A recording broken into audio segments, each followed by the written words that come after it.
lunch lady. Hi, lunch lady.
All right. The 126ers. How are you guys? Let me say hi to everyone. Hi, Lunch Lady again. Hi, Mary Jane Doe. Daniel Berry Sports Highlights. Um, yeah, I forgot to look at my blood pressure on this paper last night. I did go to the ER, and they wrote this up when I left. That's why it says the 18th. Where is it? Well, anyway, wherever it says the 18th on it. Oh, right there. June 18, because it was after midnight. I got home at about 3:30 in the morning. My neighbors are so sweet. And my doctor wants my blood pressure to be, well, for the longest time, it was 110/70 for years. And out of the blue, when I was 58, it started going up. So 139/82. He wants it to be 80 or below, preferably below 80 on the bottom number. So that's a little high, right? And then 139, which is almost 140 on top. He'd like it to be 130. So yeah, I guess it is high, a little bit in both areas. My oxygen saturation is 97%. Well, where did the other 3% go? That's weird. But I'm happy with that. I'm not complaining. Yeah, so I wanted to update you guys. Good, that's good, Smiley Miley. Yeah, that was for you. You're not blocked. You're here. You've been here. You were here before.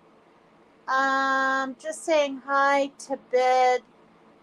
Oh, wow. Hi, Exploring with Demetrius. Thanks for coming over. It was good to talk to you earlier. It really was. I worry about your lungs. I do. Hi, Wiccan. Yeah. Oh, Demetrius, you guys, he's back in the hospital. And when he said he's going to bed, I forgot he was in the hospital. This is what I mean. He's been there for 10 days again. So his lungs they're fighting him, sort of. He's my son's age, and he's not doing very well. So 10 days is pretty long to be in the hospital. He called me and updated me, I don't know, 2 hours ago or something. And I mean, my mom had a stroke and a heart attack, and she was in for 2 days. So, but she got to go home, and as maybe you all know, she has AFib, and that's why she had a stroke. But she's on a statin like me now. She's on a blood thinner. I think I said all this yesterday. I can't remember, but she sounded really good. She didn't sound all kind of weak and scared and whatnot. So she really wants to go visit her daughter, my sister. But every time she's about to do it, these last 2 times, something has happened. But also right now, my sister's son, who she hasn't seen in a couple of years, from Pennsylvania, is visiting there with his girlfriend. So she's, got some people visiting her, and she's very weak. She can still use your prayers. She has to gain 5 pounds so she can have the 4th chemo treatment done. She has high-grade serous, or serous, SCAROUS, I think it's spelled, carcinoma, ovarian cancer. Yeah, poor Demetrius. I'm really worried. Oh, they must have me blocked. What? Who, you, Mary Jane? You're not blocked. Hi, Wiccan. Really good to see you. So anyway, Demetrius said he might come by, so that's pretty cool. All right, stay in touch. I'll try to do better, okay? I'll try to do better. I can do better if we can get along better. You know what I mean. Hi, Freeside. Uh, Smiley Miley, what happened? You didn't hear? I thought Demetrius was commenting. No, he said just saying hi, going to bed. Uh, but yeah, he's in the hospital still. Um, no, I crushed my finger. If you're talking about this, what happened? My son rammed up against the whole side, wanted me out of his room a little quicker than I could get my finger out. Now it looks like two, but it's one that's injured, but I have the other one wrapped so I can keep it straight. Because someone told me that's what they do now and then. So about every other day I'll do two, and then I'll just wrap one the next day. But I have a splint because it's fractured. It was smashed down to the darn bone with the skin pulled up, tore up all the way to the dang nail.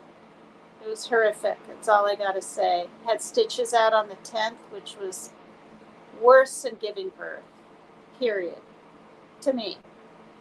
I'd rather have an epidural, not feel anything, and give birth.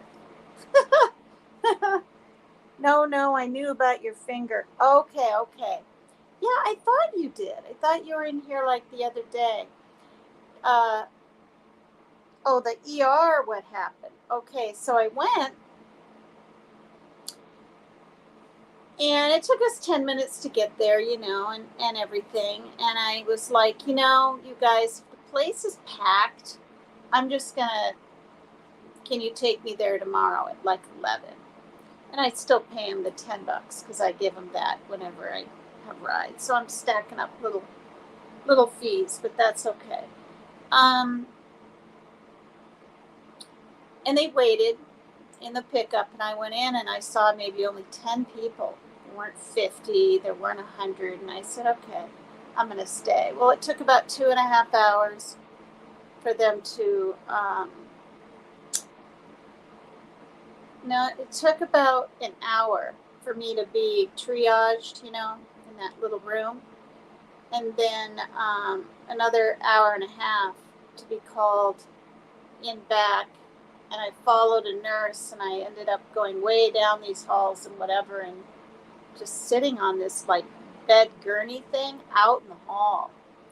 I didn't see anyone in the partitioned off rooms, but that's fine with me. I think they thought that the doctor could get to me a little quicker or something. I waited about another hour and a half, but I grabbed my iPad, my charger, my phone, my charger. My daughter went to sleep early, like 6:37. She was pretty tired, or 7:30, or maybe 8. I don't know. She didn't even know I left. So until today, when I told her, she's like, "What? Last night you went to the ER?" I'm like, "Yeah." So anyway, the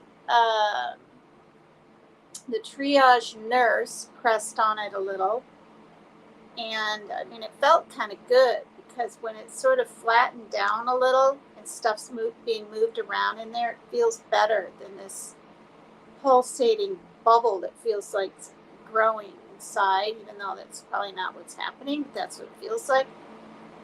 So the doctor pressed on it too, and the pain was only maybe a 2.5, but his hands were cold, and it felt good.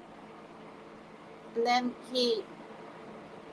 I don't know, when he was done, there was like a whitish area, but not a streak, and he was looking at that, and then he was pushing again. I'm so glad they really know their stuff. And he said to me, if it was really, really hard, he'd be pretty concerned. He said there are areas where it's a little hard, but he said it's pretty plushy on the skin. See how I can press here? And I said, yeah. He said, but there could be an infection around the fracture inside, right? And I'm like, oh, God, great. So actually I said, well, I'm glad I came. So they did an x-ray, and there wasn't. It took him an hour to tell me, but he came up, and I was just laying back on the bed and not falling asleep or anything. I was back by like a nurse's station where she was critiquing new people on 911 calls and stuff, so it gave me something to listen to. But he said there's no infection around the fracture. I was so glad. I said, oh, good, you know. Um, but they instantly put me on amoxicillin. So I'm on a third week of antibiotics over this gosh darn thing. And the thing is, I don't clean litter box. I don't do the dishes. I don't get it wet. I don't get a single thing on it. I keep it wrapped. I'm really, really careful, especially the first 2 weeks, and while the stitches were in there and all this. So it's weird, but your fingers, maybe any part of your body, you guys, can get infected. How? I don't know. Somebody said there's germs in the air. I understand that. I guess that's how. But I never had like a piece of the door, like the wood caught in there or anything. So it's been kind of a learning experience, to tell you the truth. So I'm on these huge ass pills, and I mean they're big. They're so big. The doctor, God, he looked like he was 20, 22.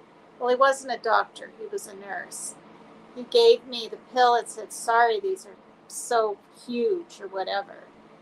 And I said, okay. And he gave me water, and I just did it. But it was just huge. So anyway, he said, maybe the ones you get from the pharmacy will be smaller. No, they weren't, you guys. I mean, no, I can't show you. You can't show pills in here. But they're this long, that long, and that wide. I mean, they look like horse pills. They're bigger than fish oil, 3,000 milligrams of fish oil. Or no, they're about that size, but they're the chalky kind, but thank God they're not the rough chalky. They're a soft kind of chalky you can swallow. But I'm breaking them in half or using my pill cutter because the pharmacist said I could. And even with that chunk, I only have to take 2 a day. Thank God it's not 4 a day. 2 a day for 5 days. So what does that mean, right? I'm taking it to prevent infection from happening. I'm taking it because they think there's some infection brewing, but they don't want it to get worse.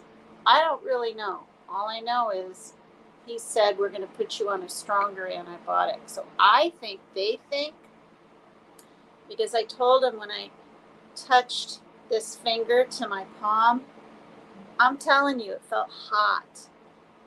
Like not burning hot, but not a lukewarm either. Hot. And I was like, that's just, so I knew something wasn't quite right. So honestly, I think I have a little infection going on in there. So now on top of everything, I got to see the hand surgeon again. And I looked at my phone. I called 10 times. And I called 6 times in a row. I'd hang up, call, thinking they would know it's serious and answer. But I think he was in surgery or something, because the secretary didn't get back. Maybe they're closed on Tuesdays. I don't know. But that's probably where I'm going to go tomorrow, you guys. Hi, Sherry. They seem thorough. They're so good, you guys. I'm quite impressed. It's not, and I don't know if all hospitals do this, but, you always get a list of your meds every time you go in there. And, they tell you what to do, and my paper's right. You do this with a fracture, but ever since the stitches are out, you guys, I do this, and do you know what I mean? I'm not keeping it up like I should be, and that's stupid. So I'm trying to think more about that, like I do when I sleep, but during the day, because the pain isn't reminding me because of the pain of my finger 24/7. I think that's why I kind of forget, because like I took 2 Motrin and a Tylenol before I started this live. That'll last me all night, probably even into the morning. When it starts stinging a little bit, and it's the fracture and probably the cut healing. The cut, I really looked at it close today. The little scabby parts are trying to come off, but I'm not going to pull them off. I'm not scrubbing the blood off. I'm not, but you can literally see where the skin is disconnected with new skin in between type deal. It's been really something. What's shaking? Hi, Atina. Hi, Leanie. Yeah, horse pills. I'm on amoxicillin, Leanie. And they did an x-ray. Yeah. And had to lay my hand like that and like that and like that or something. And they got right back to me, thought I might have an infection around the fracture inside. But they didn't. And then the new thing they have at the ER now is a metal detector thing. And I don't know. Am I so out of it I don't notice things? I didn't even know I walked through one. I just walked right through. Said I wanted to see if there were a lot of people in the lobby and let my ride know. I said, do you want to look at my backpack? He said, no. And then the lady behind me, I'm not going to say what race, but I don't know. I don't want to say profiling was going on, but he was like, I've got to check your backpack. I felt kind of bad for her. She was an older lady. Keep your finger above your heart. Yes, I still have to. No, it's just to keep the pressure down, right? And it's swelling as much. It's not even so much for pain, but I do notice, like today I was, 3 hours I was in the sun, see? Ugh. I got a little bit of sun. Not too much, but when you press, see, and there's some color there. Anyway, and then my daughter came out. It's been just feeling really, really numb. And I told the guy, I said, I really didn't plan on coming here again. This is the first time on the 26th when I got sent there. And then to get a wound check. And then, because of the pus. And then to get the stitches out. And then last night. That's 4 times at the gosh darn ER. But, and then one other time, I think it's 4 plus the 26th. I think I've been there 5 times. But anyway, yeah. And when I was sitting there, these 2 women came in with this little baby, and I heard her. She was like, yeah, my baby has 103.4 temp and this and that. And then I heard the baby. I mean, it was a baby. We're looking at maybe 6 months old. I don't know. Her name was Eleanor, the little baby, little girl. And her friend said, why don't you take her shirt off because it's long sleeves. So they took her shirt off, and she was holding her little bare back. Her little back, was like this, leaning on her mom. And when she coughed, you guys, you could hear the gurgling and the, whatever. And then her mom went to the bathroom, and the baby was crying out for her mom, and she sounded, see if I can mimic it. I did it earlier. She was like,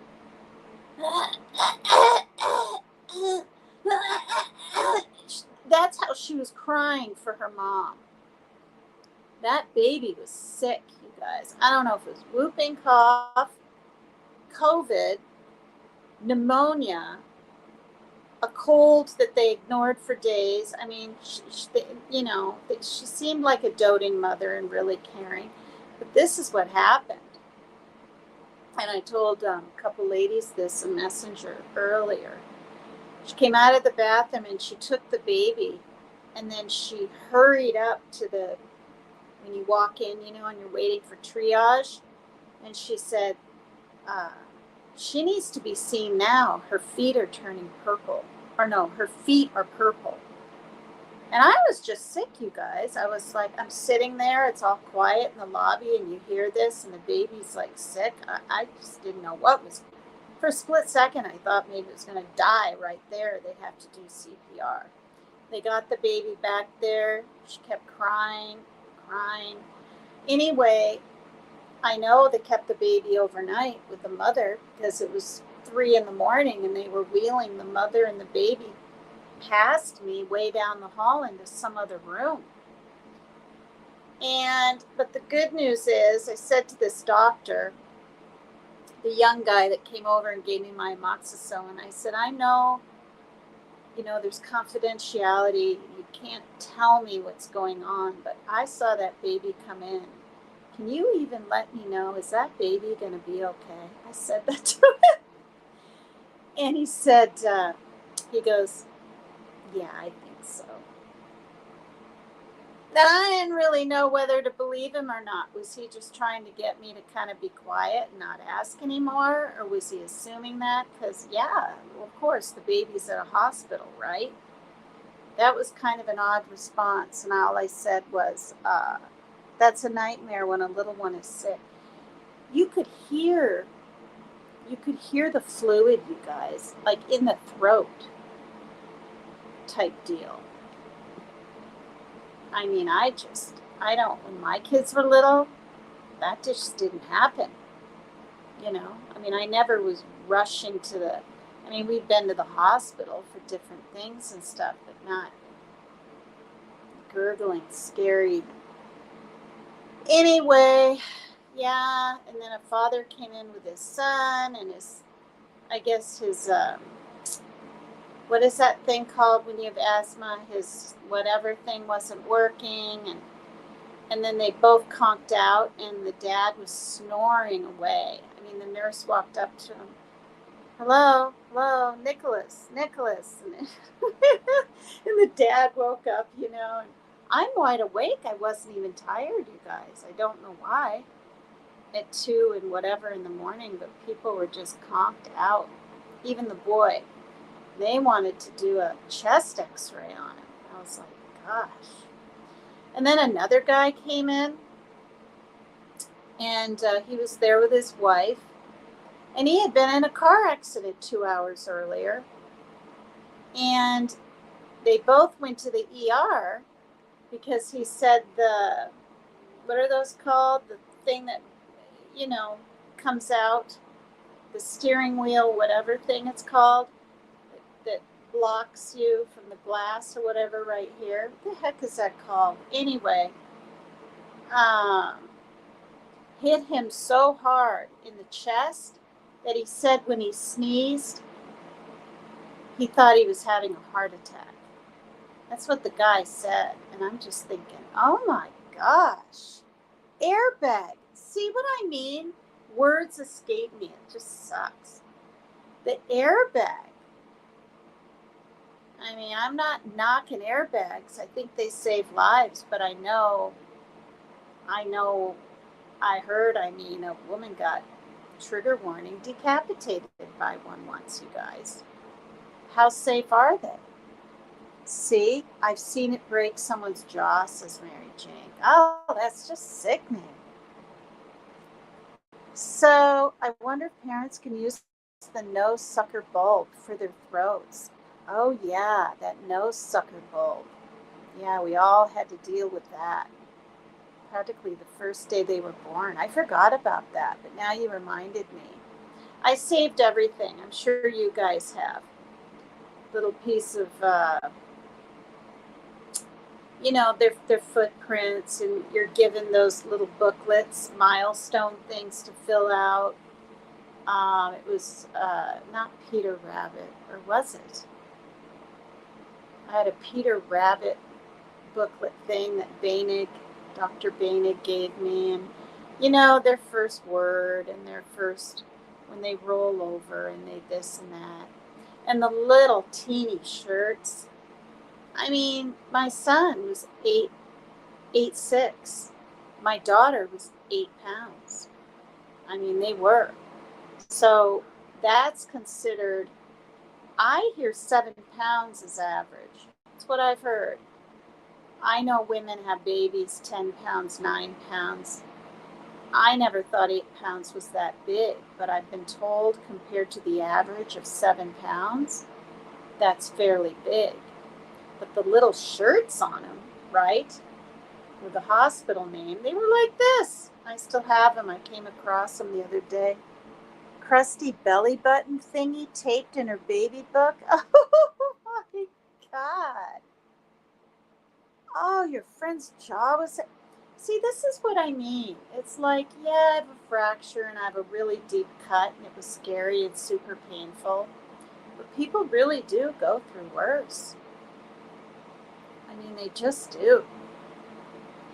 And when my first son's built out of his belly button, mine were 7'10" and 6'13". Wow. Wow. My cat found it on the floor and was batting. You guys are so funny. Oh, jeez. Wow. All right, so I went, and I'm really glad. You know, it could have been busy as heck today. It took him a little while, but I actually watched back my live on like 1.5 and then 2 times the speed to make sure the sound is good through it. It's been good lately. There was a time when I was having a lot of glitching. I think that's what it's called in roboting or something. Remember some of my lives back? Not a lot of them, just a couple of them nearish the end. But it's been okay, the sound. And I can read chat, things that I might miss. Okay, 32 minutes on the nose, and we're going into this book because I need to finish this book. Okay, yes, I'm enjoying it, because if I wasn't, I wouldn't be reading it. I just wouldn't, you guys. I do find it enlightening and informative and kind of puts me in perspective and reminds me, honestly, of God. I mean, I know God's there, but I know I don't pray as much as I should, and you know what I mean? But I want to finish it. We're getting pretty darn far. Copyright disclaimer. Under Section 107 of the Copyright Act of 1976, allowance is made for fair use for purpose such as criticism, comments, news reporting, teaching, scholarship, and research. My hair looks so short. You guys, she did not touch any of the length. I mean, I watched to make sure.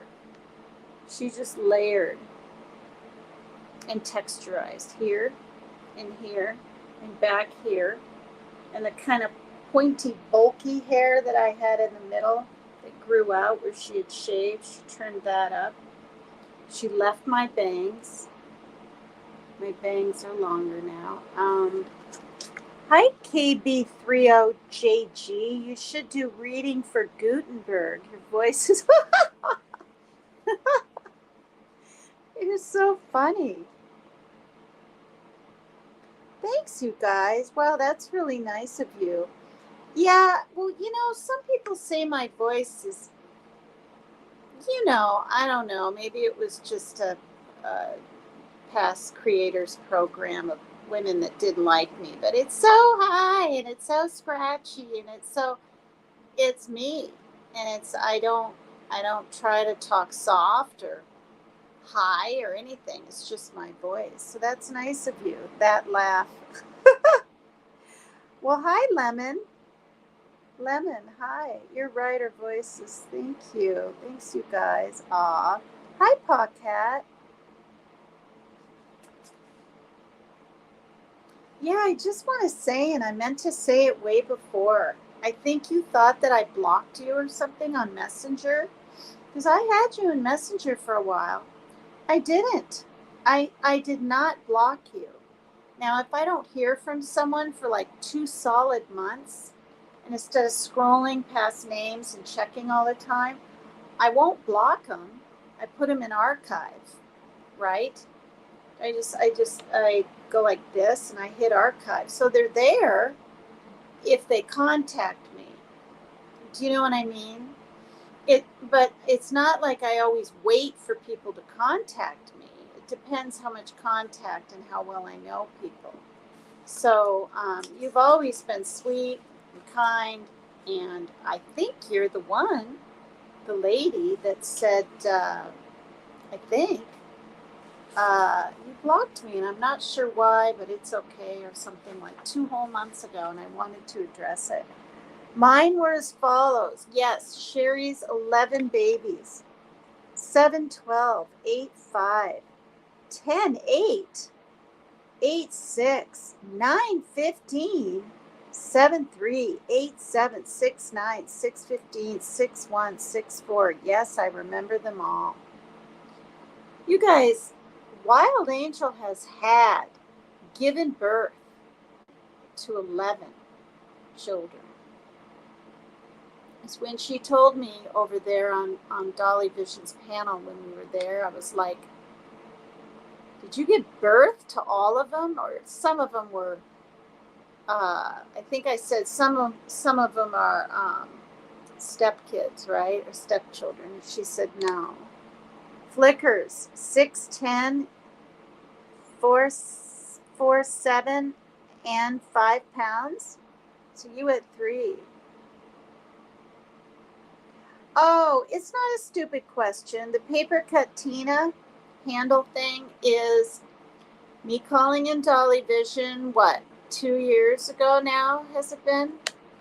Why can't I remember? I don't think it's been 3. Anyway, 2 years ago, and having my darn notes and being a little nervous, a little excited, whatever. I've never called in a show of any kind, right?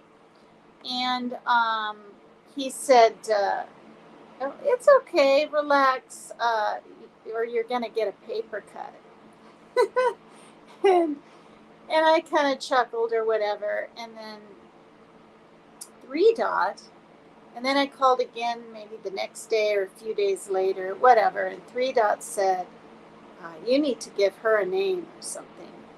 And 3 Dot says he's the one that chose Paper Cut Tina. Now I can't remember. I think Jimmy said Paper Cut Tina, and 3 Dot Dave said you got to give her a name. So he feels it's because of him I got a name, but Jimmy chose Paper Cut. Where the Tina came from, I don't know. You thought it was a goth thing? Only thing I'm thankful Jimmy introducing us to PCT. Ah, that's so sweet. Oh, you saw the clip of where you got my name, Wiccan?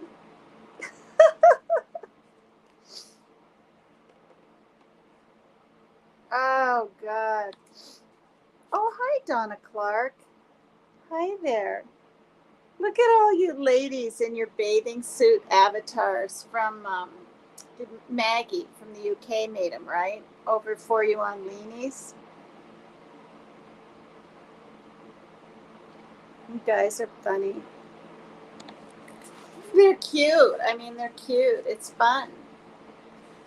So I left off at New Hearts, New Jobs in this Marianne Williamson Return to Love book. Return to Love.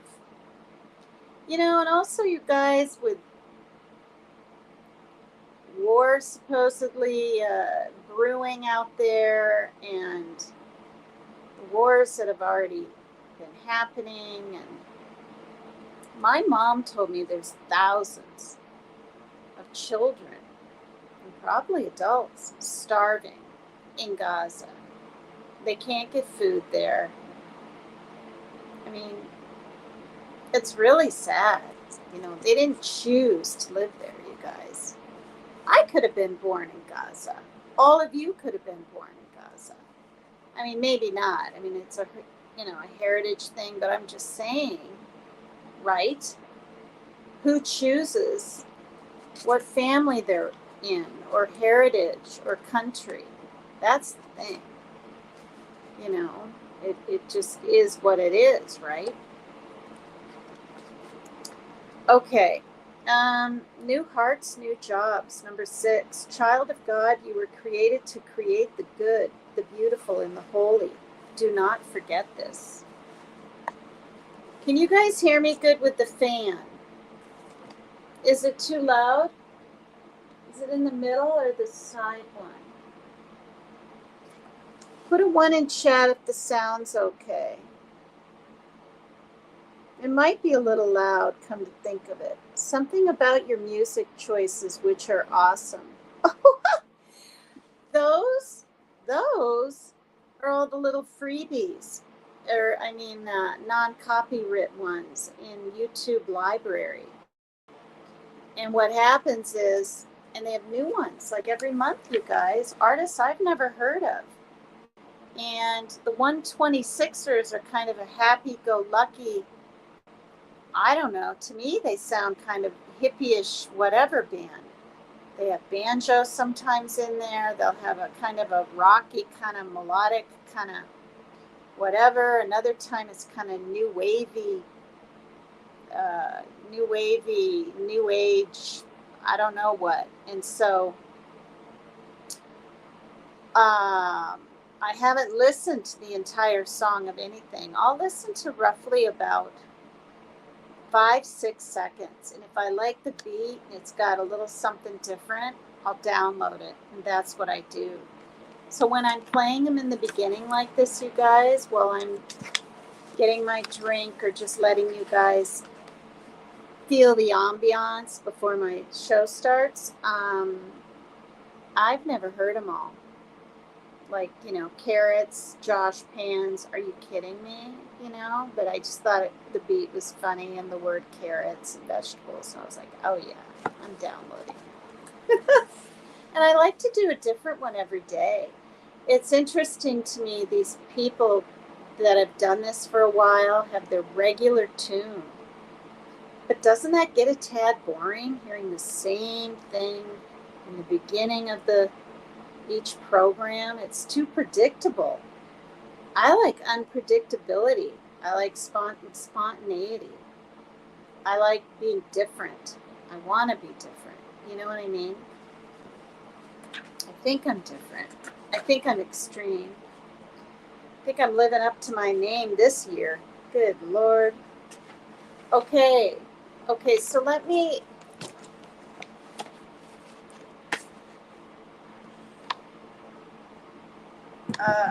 turn this down.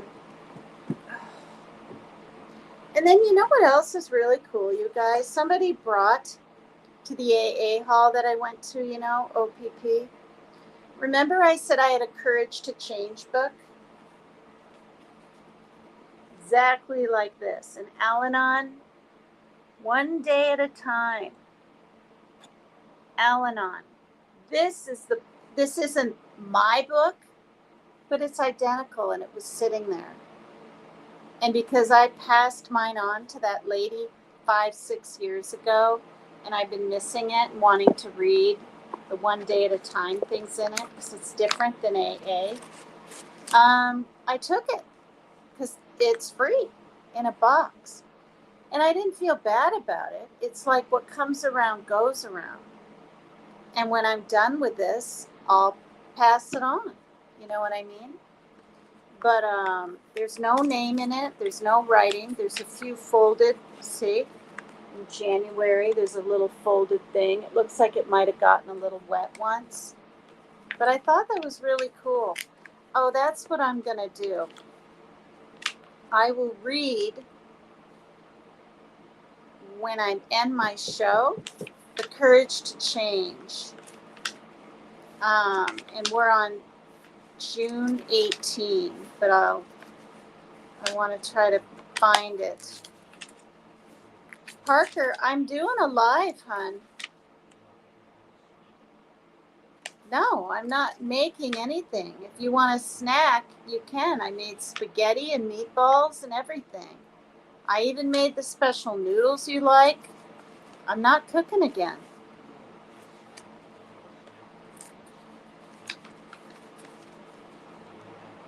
I'm not getting it now. I'm live, and you know not to interrupt me. And I didn't even mute. This is all over the internet. I just don't care. Okay.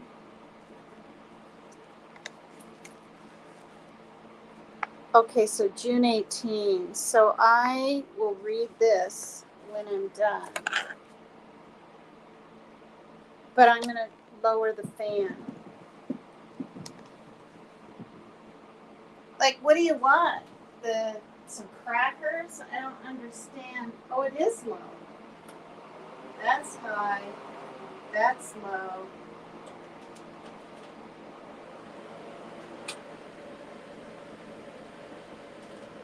I need more air.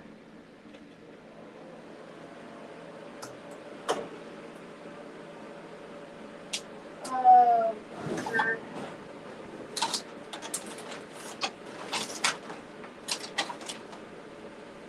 Here, Parker.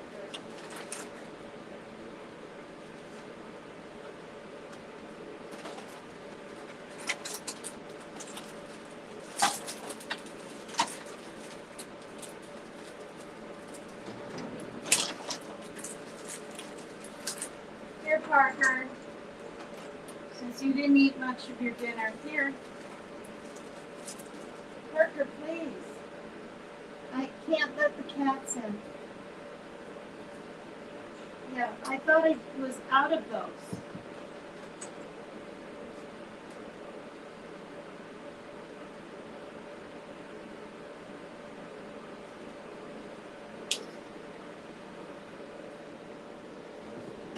Oh, God.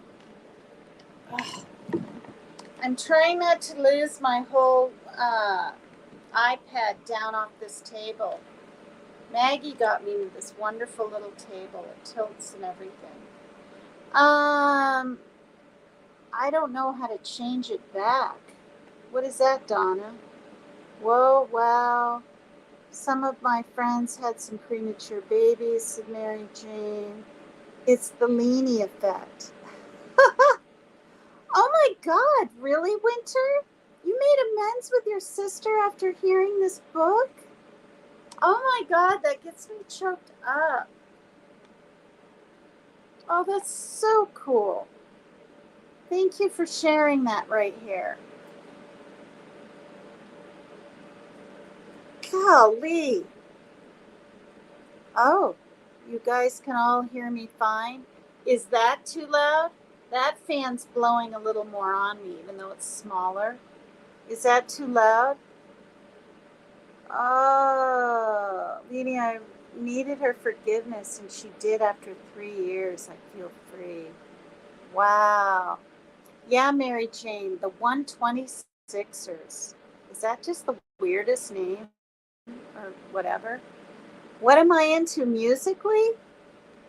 Well, when I'm feeling just sort of like carefree, kind of frisky, whatever. I mean, that sounds dumb, but I like rap. I just do. I like it. I don't like the sort of,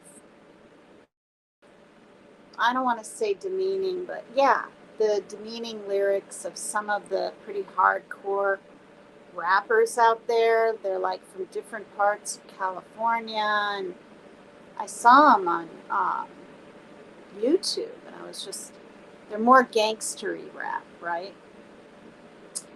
Um, I like country. When I hear country music, I'm like, wow. And I would dare say my favorite kind of music now these days is country rap. I'm serious. I think Ryan Upchurch is really, really good. Really, really, really good. But I do think he's a lousy investigator person on YouTube. But he's a really good musician. Carrots, Mary Jane puts in. Oh, you were in tears. You felt so blessed. Oh, wow. Full responsibility for your behavior. Oh, wow. That spontaneity is part of my branding, says KB. Thank you. Why would you want to change? What do you feel you need to change? Oh, this is like in regards to Well, with Al-Anon, courage to change means stop controlling the person that's drinking that you love or care about, whether it's a friend and you don't love them, right? Um, it's a way of learning to let go so you don't go cuckoo trying to control the drinker, but with love and understanding. Because I've been to Al Anon, and this is an Al Anon book. And, you know, my ex husband, who calls my son every week, I don't know if he's watching right now. I'm sorry, Joe, but my son thought you were drinking just yesterday when you called. He can kind of tell when you are. And it's okay, but you start asking personal questions about his money, and I don't know. It's just, you know, and you're more accusatory, and I just, I don't, you know, I don't want to bash my ex or whatever, but it's, you know, because I'm an alcoholic and I stopped 12 years ago. Now, was I downing bottles of vodka and living under a bridge and all this? No.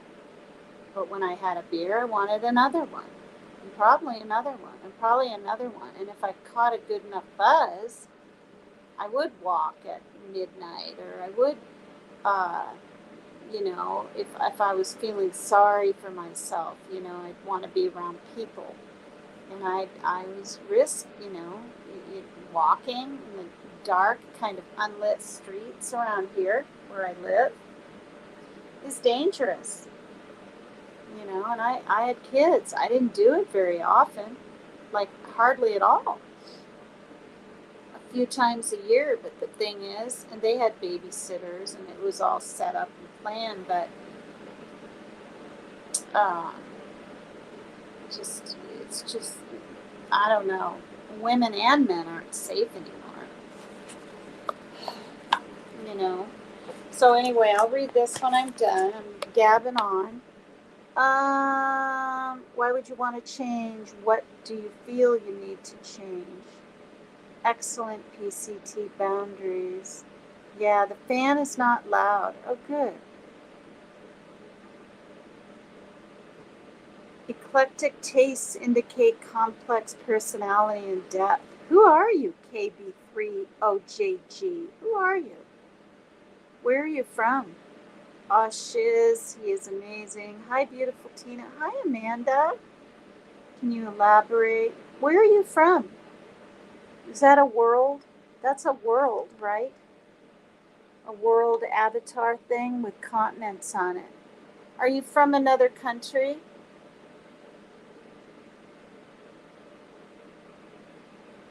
Well, you guys, I had never heard of, and I mean ever, I didn't even know there was such thing as rapping country until the whole Ryan Upchurch thing came up, you know, and Jimmy on Dolly Vision said, I'm going to fly there and see his concert. I didn't know who Ryan Upchurch was.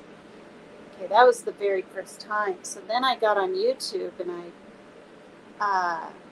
typed in country rap bands, and the Lilacs, no, the Lacs, LACS.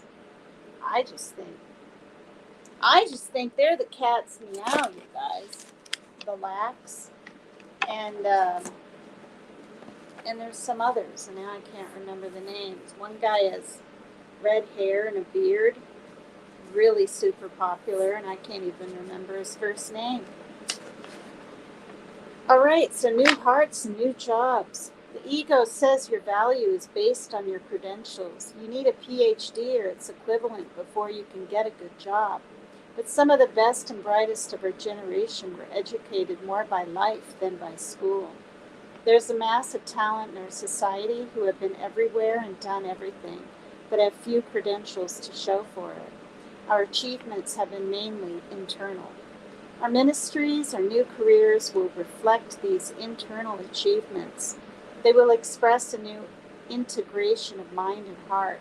They will express the consciousness of people contributing their individual resources to a general healing tide. These careers will be created as individual reflections. See, I'm like this with my finger. I'm going to have to remember to keep it up. I'm going to have to do this, you guys.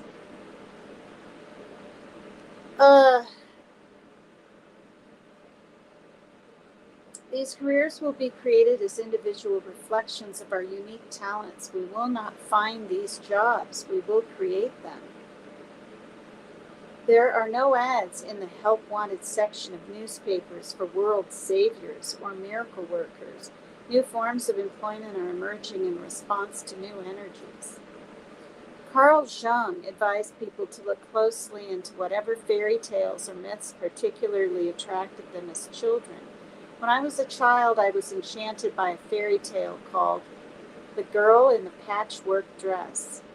In this story, the crown prince of a kingdom is going around the country looking for a bride. In one town, a huge ball is being held so that the prince can have a chance to meet all the young ladies who live there.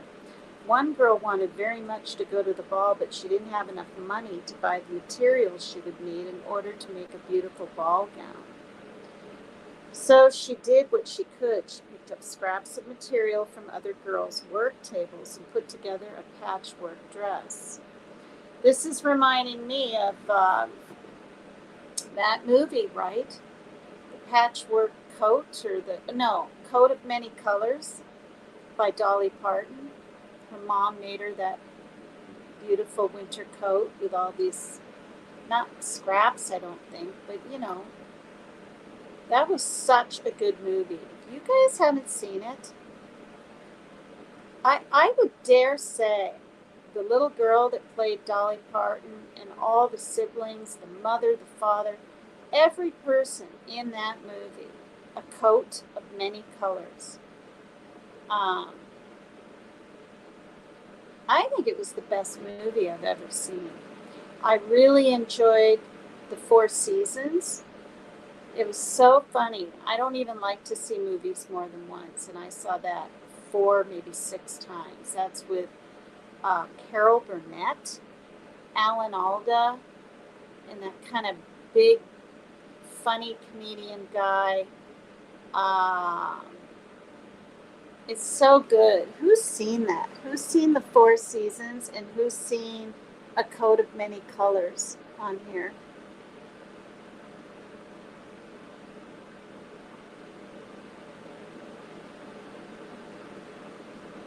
Yeah, my finger's healing, but I'm on amoxicillin, a 3rd week of antibiotics, Amanda. I went to the ER last night, and they did an x-ray because he said there might be an infection around the fracture inside the finger. And I was like, oh my gosh, good thing I'm here. But then he came back and said there's no infection around it. I did ask him, I said, is it healed? It'll be a month and 4 more days. It'll be a month. And he said we can't tell that. I don't know. I thought he'd be able to tell in an x-ray. Oh, the KB30JG thing is my ham radio call sign. Born in Pennsylvania, currently live in Florida. Oh, interesting. Women probably have ham radios too. Are you a man or a woman? My favorite thing about shortwave listening was the learning about other cultures. Maybe you're a woman. Interesting, Kate. What? You get these signals from other countries. Becoming acquainted with other cultures can show you the common humanity which unites us all. I think you're a woman. I mean, not that men don't talk, kind of say those things, but I don't know. I don't think men are quite as deep as women can get, verbally, especially. I know, Cinderella. I was thinking that. I love that movie. Barbie Girl, you saw that? How are you? Coat of Many Colors. Get it. Get the CD. You'll have no regrets. Beautifully done. That girl that played Dolly Parton was absolutely exquisite, wasn't she? I mean, she's young. What was she, 10? She could cry at the drop of a dime. She could act like there's no tomorrow. I can't remember her name. Yep, you saw Coat of Many Colors. Great movie. Was the movie same time? Was the movie same time next year? Oh, same time next year is the name of a movie. Are the stitches out, Amanda? Yes, on the 10th they took them out. And I screamed and cried, bawled, sobbed, screaming at the same time, like I was in a horror movie, a torture movie. I kid you not. The gal that was under 18 left. She was across from me. She left the partitioned off room. She couldn't take it. You underestimate me. College level reading comprehension by first grade. Yeah, I can tell. College level reading comprehension by first grade. I can tell. Yeah, you're very smart. Total's feeling his wife is blessed. My son KB is a multifaceted man who's in touch. Oh, nice. Is your finger sensation better? No, but my mind isn't worrying and freaking out because I'm on amoxicillin. You know what I mean? And I'm assuming if there's any infection in there that was making it hot and making the red puffy part over here slide over here. Not a brag. I had all college level grades in elementary school. Wow, Mary Jane. I was B average in high school. I was. I graduated with a B average, but I'm happy with that. It's better than a C or an F or whatever. And I graduated in business. I took shorthand, where they don't even have that anymore, right? Where you're writing those little squiggly clues. Who all took shorthand in here? Were you screaming from fright, Tina? No, pain. Fucking pain.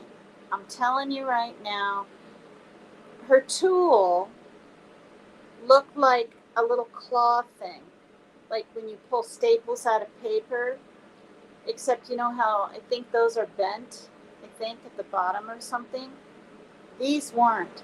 These were pokey pin things at the end, and every stitch she pulled out that was embedding in my skin, so it was embedded, it was buried in my damn skin now, because it was 16 days later.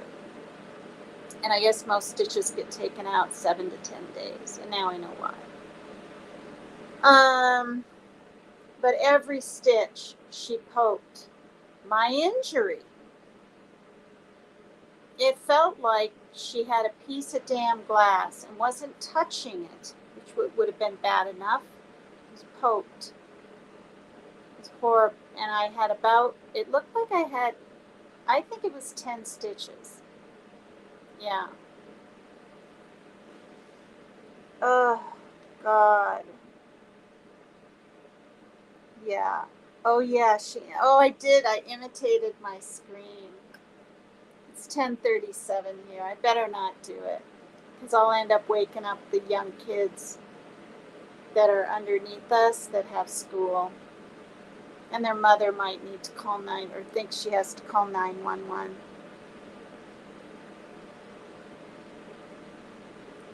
No, they weren't staples. And when I listened back to my one of my videos, I had said I had my staples out. I don't know why I was thinking staples. They were stitches. And I thought stitches, I'm so naive with so many things. I thought it would be thread. It's freaking thick, plasticky thread. And I understand it. It's got to go through the skin and everything. Um, but because it felt like it lasted 5 solid minutes, I'm sure it didn't last 10 minutes. Probably 5 whole minutes. Maybe it was 10, but I doubt it. To take 10 stitches out, even though I was screaming. It was more painful than the 9-second long damn needle going in the bone of my finger to numb the whole thing when he stitched it up. I couldn't feel anything. Anything. I don't ever want to forget this because I don't ever want to get another injury again. I mean, I just don't, right? I mean, we all don't want injuries, but I mean, I don't want to be barefoot and have my toes near a door. I don't want to accidentally think I'm coming out of my neighbor's pickup and God forbid my hands. And I mean, I'm more leery of things. I'm more protective of and I'm right-handed. And so for 3.5 weeks, I'm doing everything with my right hand. Everything. I colored my hair with my right hand. I write with my right hand. I'm opening cans of cat meat by leaning it here and peeling it off. And before I couldn't even put pressure here because it hurt this like hell. But now I can. And I have 2 fingers together so that it'll stay upright more. Oh, hi, just a small town girl. Injuries are not fun. Hi, Artsy. No. And when you're bleeding like that and you've never had an injury like that, I mean, I thought maybe I was going to bleed to death. That might sound dumb, but I didn't know. Is this a damn artery? Am I going to die? Am I going to just bleed? And if that didn't happen, was I going to have another stroke from freaking out and hyperventilating? I mean, I was screaming outside because I needed air. I couldn't breathe. It was so. People must have thought I was absolutely nuts around here. Nobody. You were bullied a lot in school, mostly because they wanted to take me down, says KB30JG. Wow. Short films by Periscope. No. Wait, were they staples? I've had those. You've had 30 staples, Donna? Golly. Is that worse than stitches? I bet it is. Oh. Oh, look, I'm behind 2 minutes, but you took shorthand? Dropped it, though, because you thought it was obsolete. Yeah. I've said this story before, but I'll just say it again. I got stoned one time in high school. We went down by the pond. I was with some friends. I don't know why I even did it, but I did it before shorthand class. And in shorthand, you're supposed to be quick and blah, blah, blah. I was so darn stoned. I couldn't stop giggling, and I was writing like this. So like Megan is a line. The E is a teeny little circle up there. The G is an arch. And the A is bigger than the E, I remember, and that's another little circle. And the N is a short line. So Megan would be MEGAN. That's Megan. S was this, right? Little curve. The T, wasn't that just a straight line up at an angle? I don't know. I can't remember all the letters. A, E.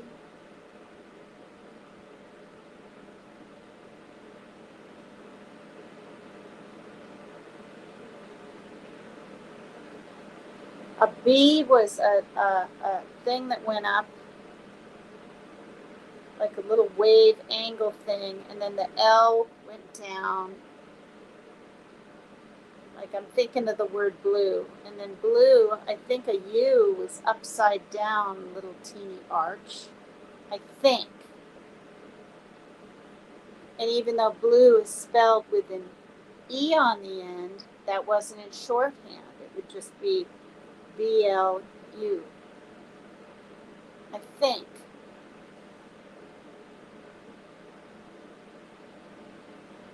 Yeah.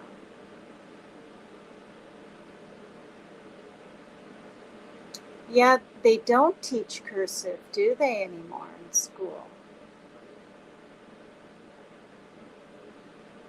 Yeah. Acquired ambidexterity. Well, I've had pretty good dexterity in this hand, but I have essential familial tremors, and my left hand is definitely weaker than my right. Um, yeah, yeah.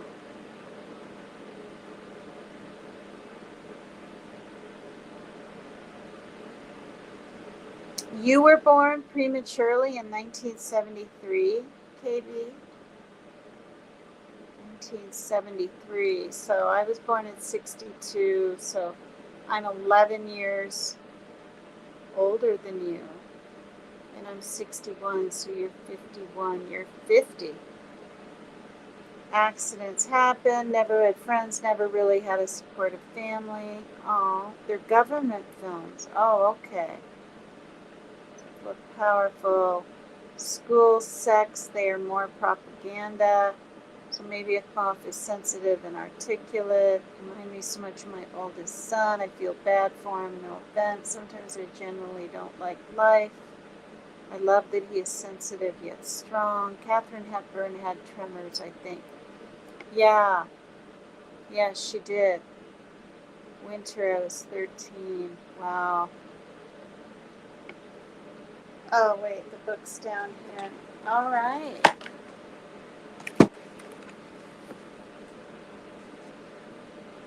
Okay, okay, so she picked up scraps of material from other girls' work tables and put together a patchwork dress. On the night of the ball, she entered the party and grew embarrassed when she saw how beautiful all the other girls' dresses were. Feeling ashamed, she hid in a closet. The prince came to the party, danced with all the girls there, and at a certain point he had had enough. He was bored and he was going home, but as he was leaving, he noticed a piece of cloth sticking out of a closet door. He ordered his guards to open the door, where they discovered the girl in the patchwork dress. The prince danced with her, found her more interesting than any of the other girls, and he married her.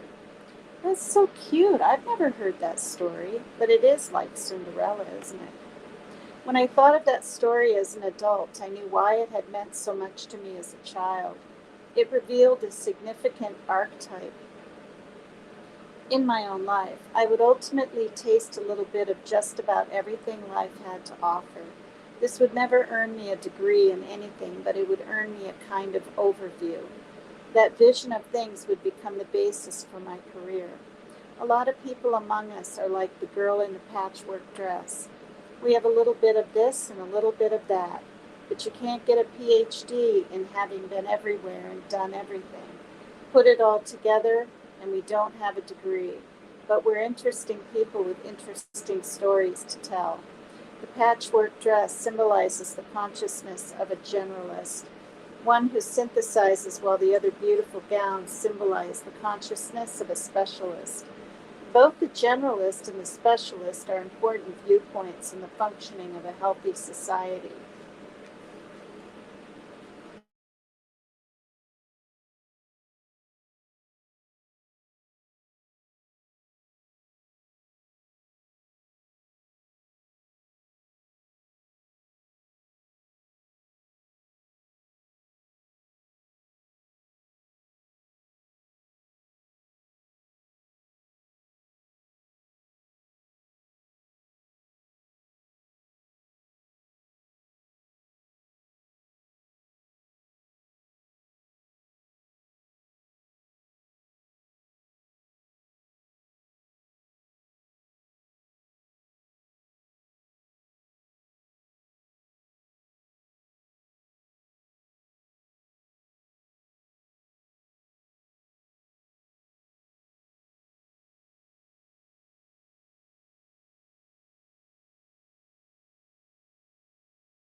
He's changed his name 4 times at $10 a pop. That's $40 because he keeps getting picked on.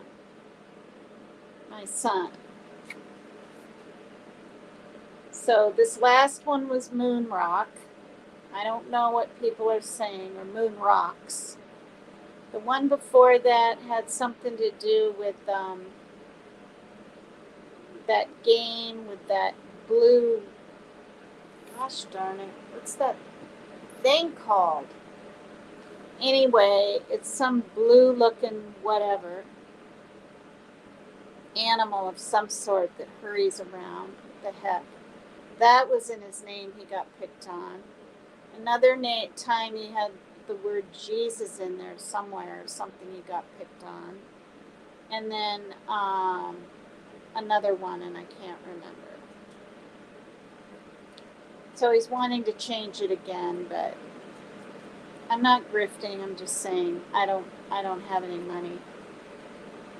So he's gonna have to wait. But that's what that discussion was about. Okay, okay.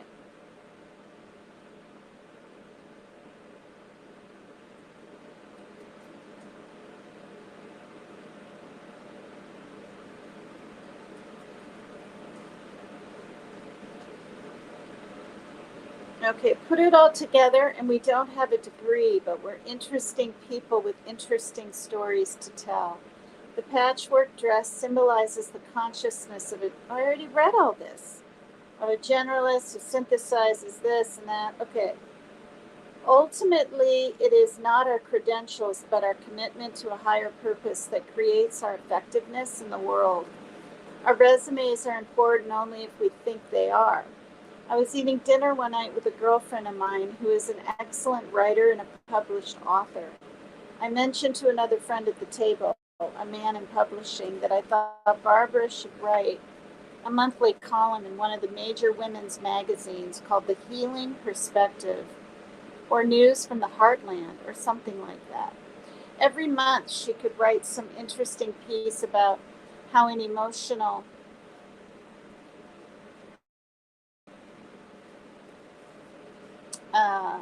breakthrough from fear to love had a healing impact in some personal or societal condition. I felt the column would give people hope.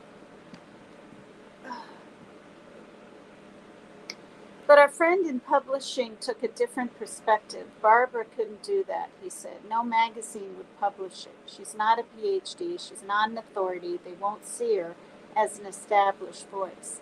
I wanted to turn to Barbara and place an invisible shield of cotton over her ears. I didn't want her to listen to his words. I didn't want her to believe his limited thinking. I didn't want her to close her mind to miracles. I remember years ago drinking a cup of coffee late one night, as I had done many times before. How can you do that? A friend asked. Oh, God, excuse me. Won't that keep you up all night? As of that night, coffee kept me up all night. I have never before, ever, made the conscious connection between coffee and caffeine and sleeplessness. And so in my experience, there had never been one. Neither need there be an automatic connection between a lack of credentials and a lack of opportunity. The desire to serve God creates the means by which we do so. Our power doesn't lie in our resume or our connections. Our power doesn't lie in what we've done or even in what we're doing. Our power lies in our clarity about why we're on the earth. We'll be important players if we think that way, and the important players of the coming years will be the people who see themselves as here to contribute to the healing of the world. Everything else is trivial in comparison. Where you went to school is no big deal, or even whether you went to school at all. God can use the flimsiest resume. He can use the smallest gifts. Whatever our gifts is to God, however humble it may seem, He can turn it into a mighty work on His behalf. Our greatest gift to Him is our devotion. From that point of power, doors open, careers blossom. We heal, and the world around us heals. 7 goals. God is the only goal I have today. goal setting has become very popular in recent years. It is a process of focusing the mind on a desired result. This is actually just another way of trying to get the world to do what we want it to do. It is not spiritual surrender. A Course in Miracles discusses the difference between magic and miracles. Magic is when we focus the mind on a desired manifestation, giving our shopping list to God and telling Him what we want Him to do for us. Miracles are when we ask God what we can do for Him. Miracles shift us from a get to a give mentality. The desire to get something reflects a core belief that we don't have enough already. As long as we believe there is scarcity inside us, we'll continue to manufacture scarcity around us, because that is our basic thought. No matter what we get, it will never be enough. When our desire is to give instead of get, our core belief is that we have so much abundance, we can afford to give it away. The subconscious mind takes its clue from our core beliefs and brilliantly manufactures situations that reflect them. Our willingness to give directs the universe to give to us. The miracle worker's goal in every circumstance is peace of mind. A Course in Miracles tells us that we don't know what would make us happy. We just think we do. All of us have gotten things we thought would make us happy and they didn't. If we write affirmations for a brown Mercedes-Benz, the power of the subconscious mind is such that we will probably get it. The point is, we won't necessarily be happy once we do. The miracle-minded perception would be to make happiness itself our goal and to relinquish the thought that we know what that would look like. We never know what's going to happen in a month or a year from now. If we got what we wanted now, then perhaps we would be worse off for it later on. Let's say you're going in for a job interview. You want the job very much, as someone might have suggested to you that you should affirm you'll be getting the job, making that your goal. But a miracle worker makes peace our only goal.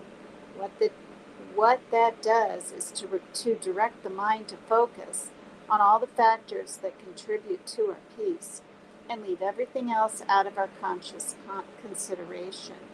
The mind, like the physical eye, is inundated with so many impressions at one time that a built-in sensor mechanism brings focus to our perception.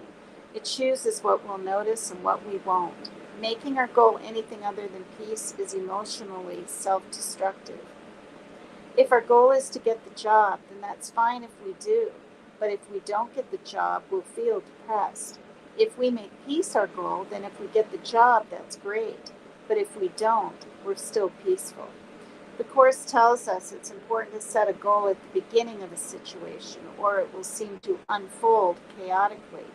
If our goal is peace, we're programmed for emotional stability, no matter what happens. The mind will have been directed to see the situation from a peaceful perspective. If we didn't get the job we wanted, it won't matter so much. We will truly understand that there's something better coming up soon, or that this wasn't really the perfect job for us anyway. We will have faith in God. The miracle is that we will really feel our faith. It won't just be positive goo thrown over our pain. Our emotions flow from our thoughts and not the other way around. Another problem with setting specific goals is that they can be limiting. Perhaps we're asking for something good, when God's will was that we be given something great. Our looking over God's shoulder only interferes with His capacity to make us happy. Once we truly understand that God's will is that we be happy, we no longer feel the need to ask for anything other than that God's will be done.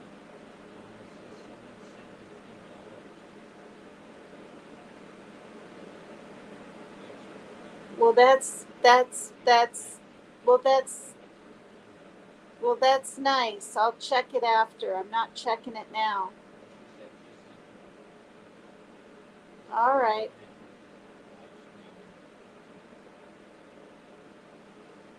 Okay.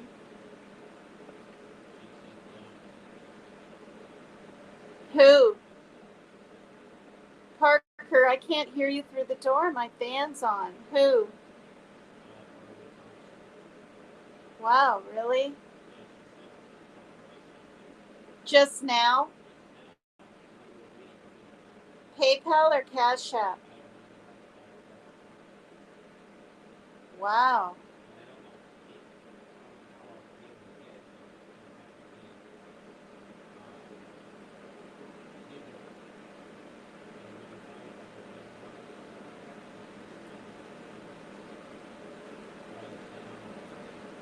Okay, Parker, please. This is the third time in like half an hour. Well, I am too. I am too. Okay, no more interruptions, please. Of course I will. If you interrupt me again, we're going to have problems. Please.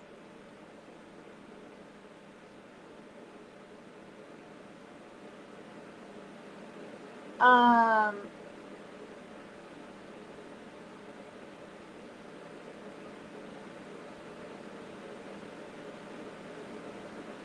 okay. Once, when I was lecturing in New York, a young man stood up and asked me about affirmations. At that time, Hill Street Blues was a popular TV show. He said, I've been writing down 50 times before I go to sleep at night. I have a regular part on Hill Street Blues. I have a regular part on Hill Street Blues. Are you telling me I shouldn't do that?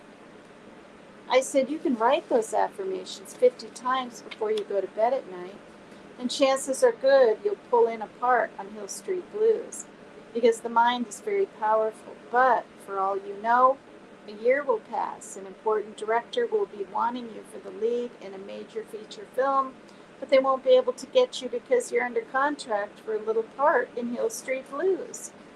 The issue underlying our need to tell God what to do is our lack of trust. We're afraid to leave things in God's hands because we don't know what He'll do with them.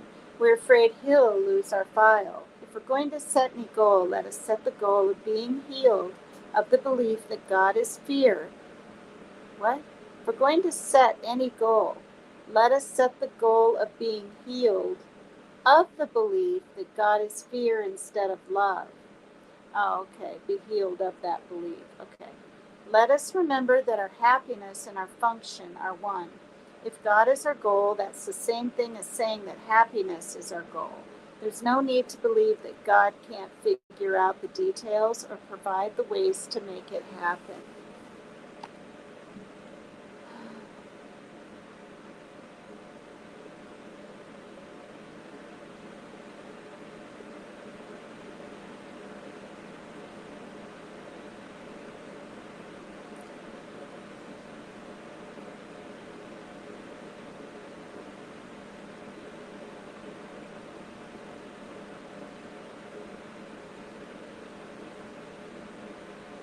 Yeah.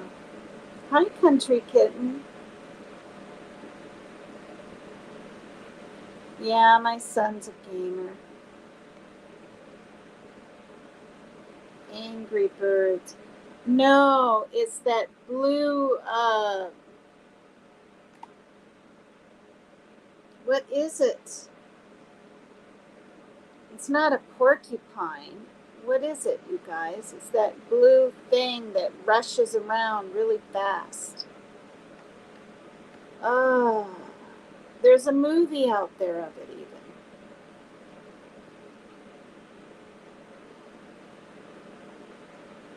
Yeah, Mary Jane, he does know everything I've been through online.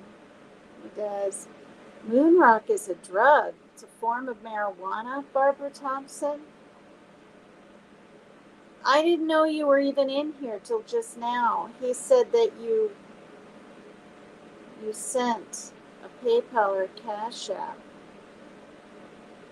Wow. Oh, it's right there. Oh, that's so sweet. Thank you. Wow. Wow. Oh gosh, it's right there. Thank you so much. Yeah, I mean, that's the thing. If I'm even down to $15 and he needs to change his mind, I don't want him to go through humiliation and whatever.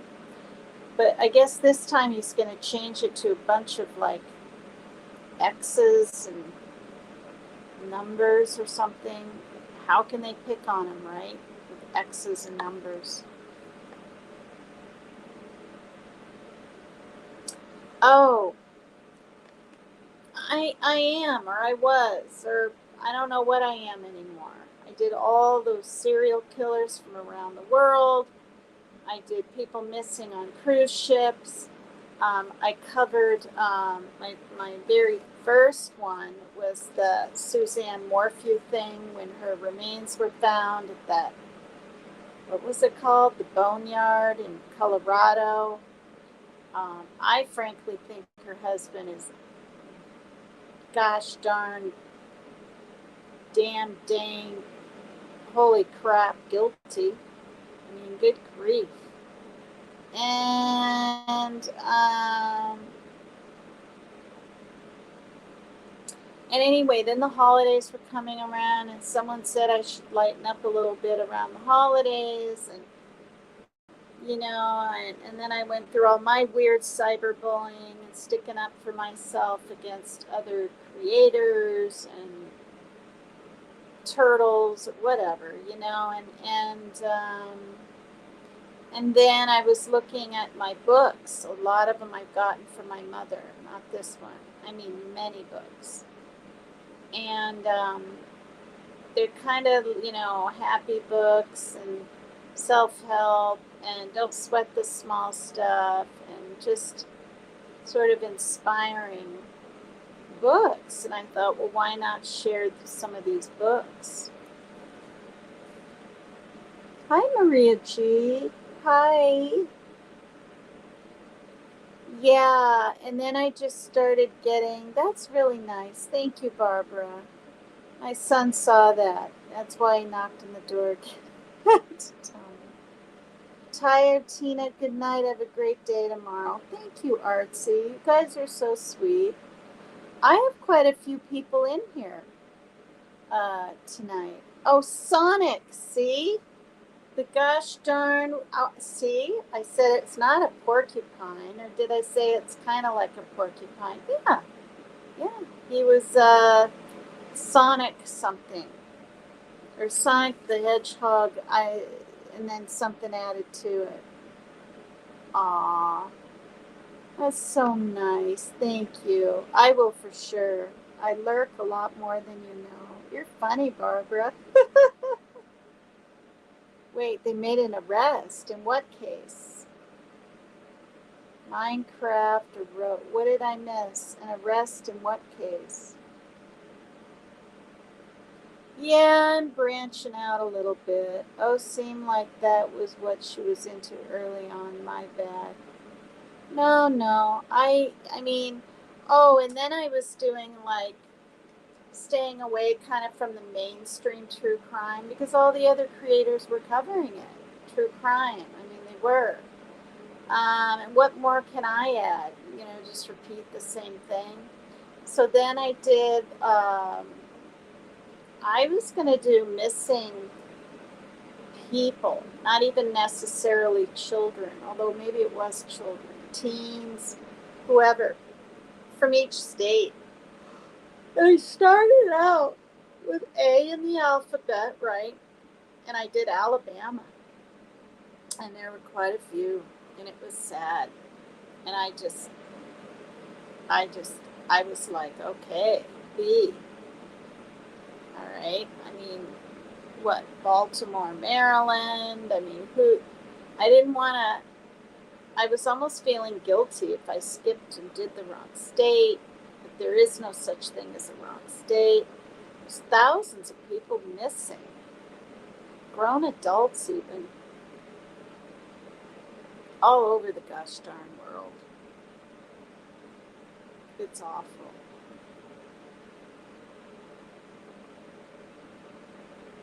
Oh, my son is so sensitive. He's got severe OCD. And I mean severe, intrusive thoughts, all that. Anxiety. But he's on his antipsychotic and he's doing he's doing a lot better, to tell you the truth. Yeah, special needs. Yeah, he's on the autism spectrum. Oh, the Morin thing. Yes, yes. Yeah, it is scary how many people go missing or are never found. Well, the thing about that Morin, like, didn't they know pretty much it was probably that guy that came out of that door or something without his shirt on, had been with that younger teenager, and I mean, I guess it literally took them what, a whole year to get all the info they needed to what, submit it to the DA to, because what, they don't like to submit things to a DA unless they're pretty darn sure they're going to get a conviction, right? Thanks, Maria G. Thanks. It's fun. I hate to admit it. I found it fascinating, for lack of a better word, the serial killers, like all over Finland, and that wackadoo lady that was just sick, though, you guys. Killed her neighbors and drugged them in their wine. They were her friends for like 5 years, or they thought. And she made them into cookies, you guys. I'm not kidding. She's gross. I just, thanks, KB. Thank you. Um, yeah, after a while, it's like,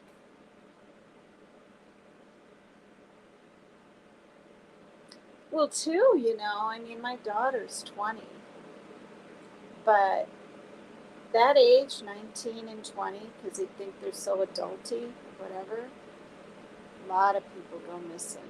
They trust the wrong person and whatever, and now there's all this online stuff, and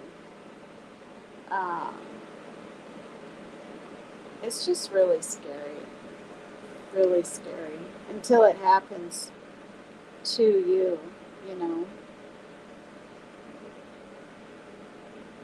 And sex trafficking, all that weird shit. I was really close to that situation. My very best friend at these apartments, it happened to her daughter. One at first, and then both of them later on. The whole grooming thing, the whole setup at the beach to be beat up by some girls. And this Russian boy, young, cute. I mean, I saw him, I met him, with her. Knight in shining armor rescued her on the beach. Yeah, he did more than that. They're pretty sure his father was into that kind of stuff. I mean, I told her call the police. She did. She said unless they talk, there's nothing they can do, and it's just, and there's some kind of flippin' mansion, you guys, in this town run by that kind of stuff. They drug up these girls so they don't want to leave. They find teenage runaways, and they make it so they can't even hardly go back. It's awful. Anyway, it happened to my friend. Her daughters are grown now, but one of them is really bad. Drug addict. And I remember these young girls. They're like 4 or 5 years older than my kids. So we'd go to birthday parties. I knew them when they were young, 11 and 12 and stuff. And to think, 3 years later, the horror that they went through. I mean, we're talking all kinds of stuff. We're talking the mom put her phone or something, and under the couch to record to try to get proof. There was soiled female clothing found. I mean, the whole 9 yards, you guys. It was right in our faces. I told her, I said, you got to get your girls before they turn 18 to the crisis center, and they'll get sick of going, and they will talk. They stopped talking. Like, they stopped talking to their mother. We're not talking months. We're talking like they were so petrified they didn't even talk to family. So when she would leave and go to AA or go to her job, they were preyed on, bottom line. And it happened because not in this town, but 40 minutes from here, there's a whole drug area up on a mountain. I'm not even going to say the name of it. Where this woman lived with her daughters. It's just sick, you guys. And that was so, having a best friend go through all that. I didn't see him, but the mother saw marks on their wrists, on their ankles. I mean, I was in my mid-40s? Yeah, I was, because my daughter was like 5, and I had her when I was 41, so I was like 47, whatever. But if I heard about that kind of stuff now, after reading all this true crime and learning more about sex trafficking, I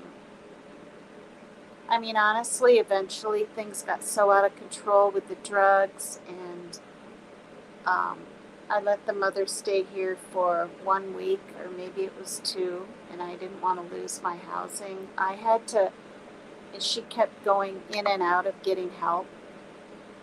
She went a whole year once with no drugs and drinking, and then she gave in, and then she went 3 years, and then she gave in, and she kept going back to it, and I couldn't. After like 6 years of this whatever, I stopped communicating. I mean, she stopped, but I didn't reach out and say, hey, how are you? I had to let her go, you guys. And, you know, last time I saw her, she was at one of those places, you know, where you go, and at this one, you have to go to church, you have to do your routine, alcohol, drug, place where sober living house thing. But I don't know if she's there now. I don't know if she's back on the mountain. I don't know anything, and I'm kind of to the point now, and getting older and going through all my own shit now and then, I almost don't want to know, because I was really there for her. I was her sponsor for a while, just for a while, but I'm rambling, I'm reflecting. It was a very scary time. That's just too effing close. So,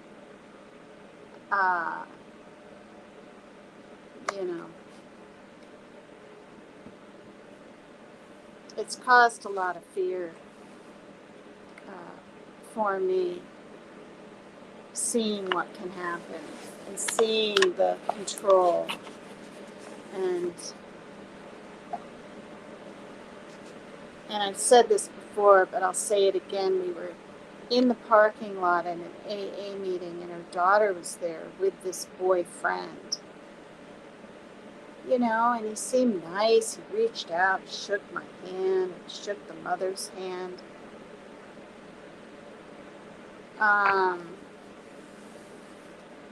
And I think she was only like 14 or something. That's the first mistake. I don't think these young girls should be even having boyfriends if they're too young. I just don't, you guys. Because if they get hit or slapped, there's a lot of teenage violence, domestic, a lot. It's out there, and the women, the girls, they don't talk about it. They don't want to piss off the boyfriend, or they don't want to lose the boyfriend, or whatever. Um,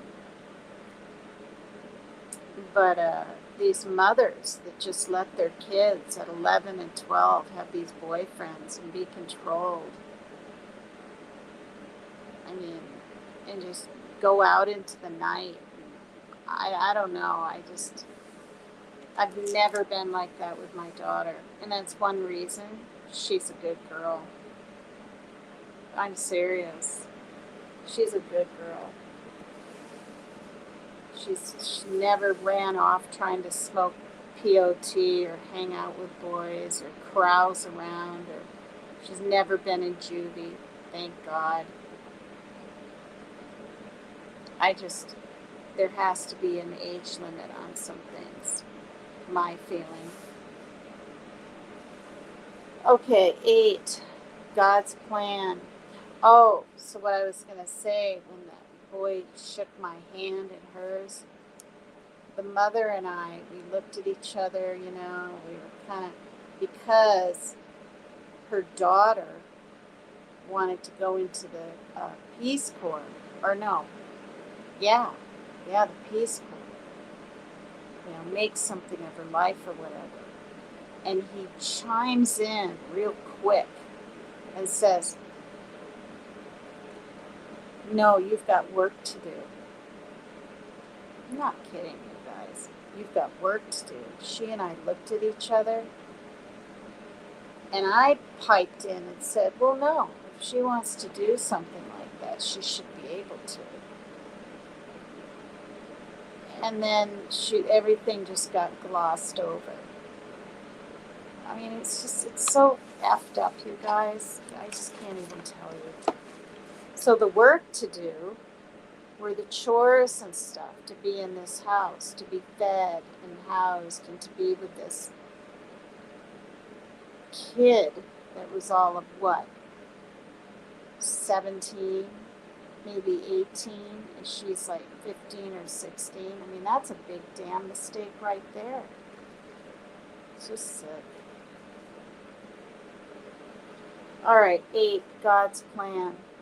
Only God's plan for salvation will work. Sometimes we carry an attitude at work because we think the job is beneath us, or we resent the fact that other people are the boss and we're not. We're in a hurry to get to the top of the heap. We don't realize that as we spread love, we climb naturally.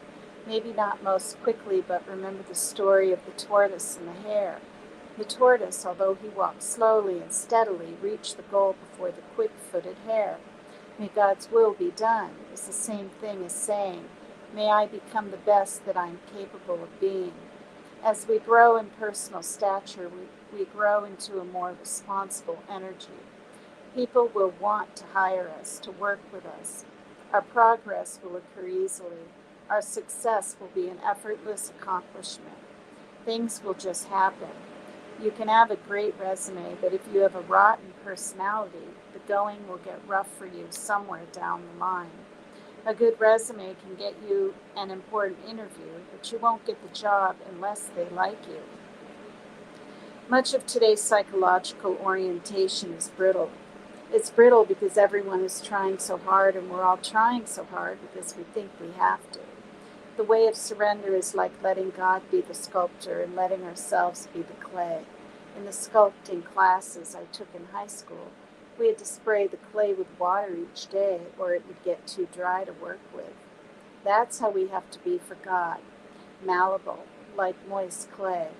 If we're rigidly attached to getting something, including getting things to work out the way we think they should work out, we are not relaxed. We then have very little room for spontaneous insights.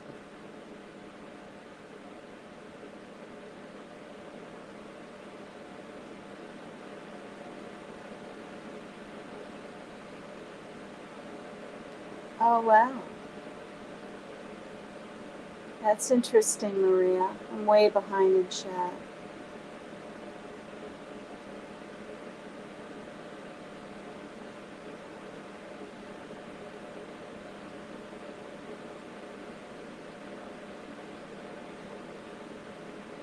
I don't know which one he was.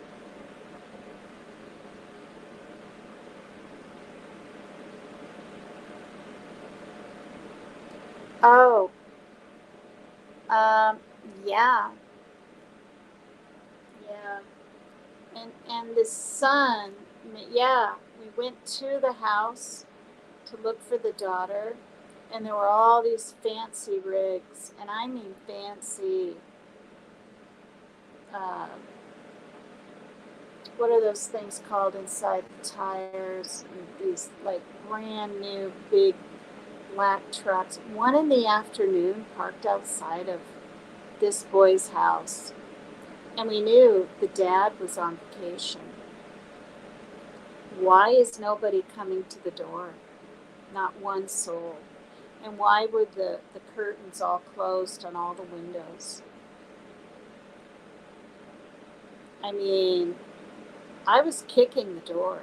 I wanted to piss them off. Did I think someone might have a pew pew or something? No.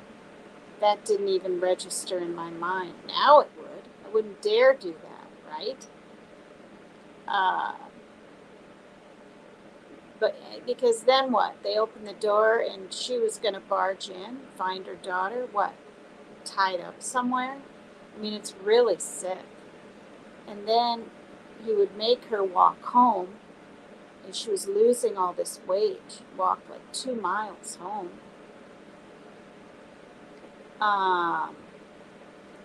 And then there were all these little cards, 101 ways I love you. Like, and she had to make them or something. I mean, it's just weird.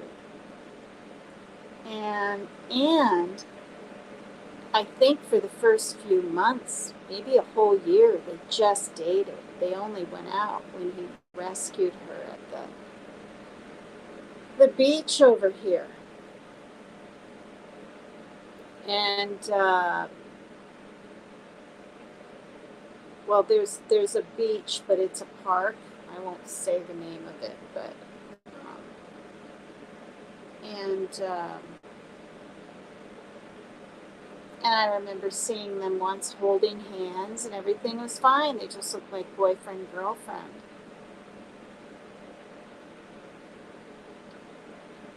I believe it was a total setup at the beach. It's just so awful, you guys. It's something I've put out of my mind for a while.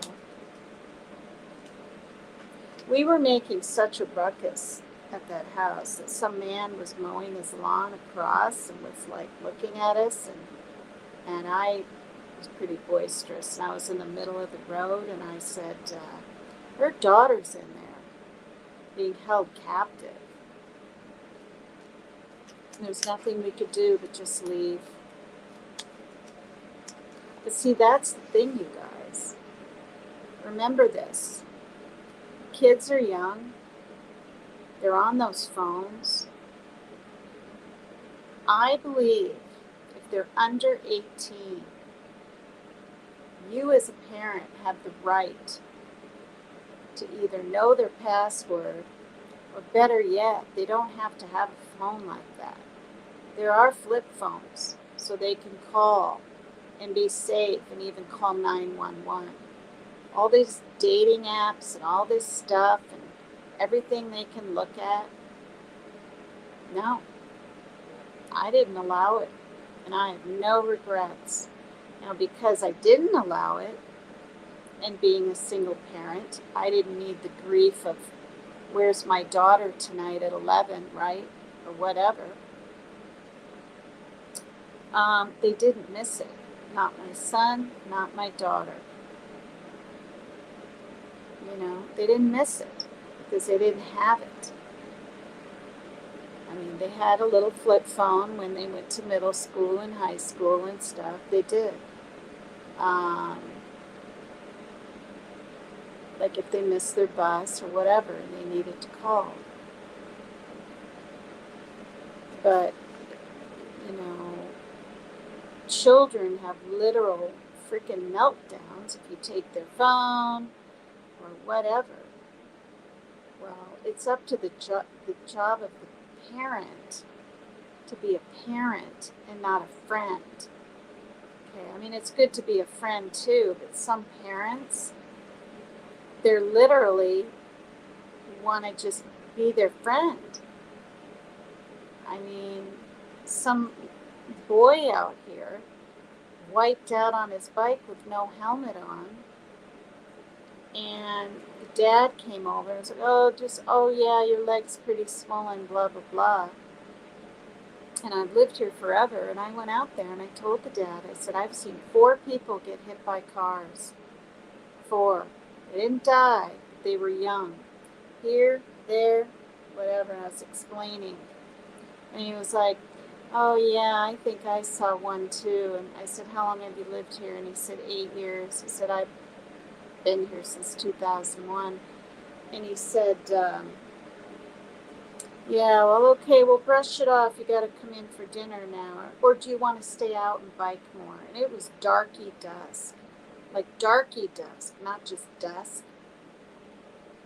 And I said, boy, it's getting pretty dark. And I said this. I just said it. I just had to speak up for the kid. I said, where's their helmet?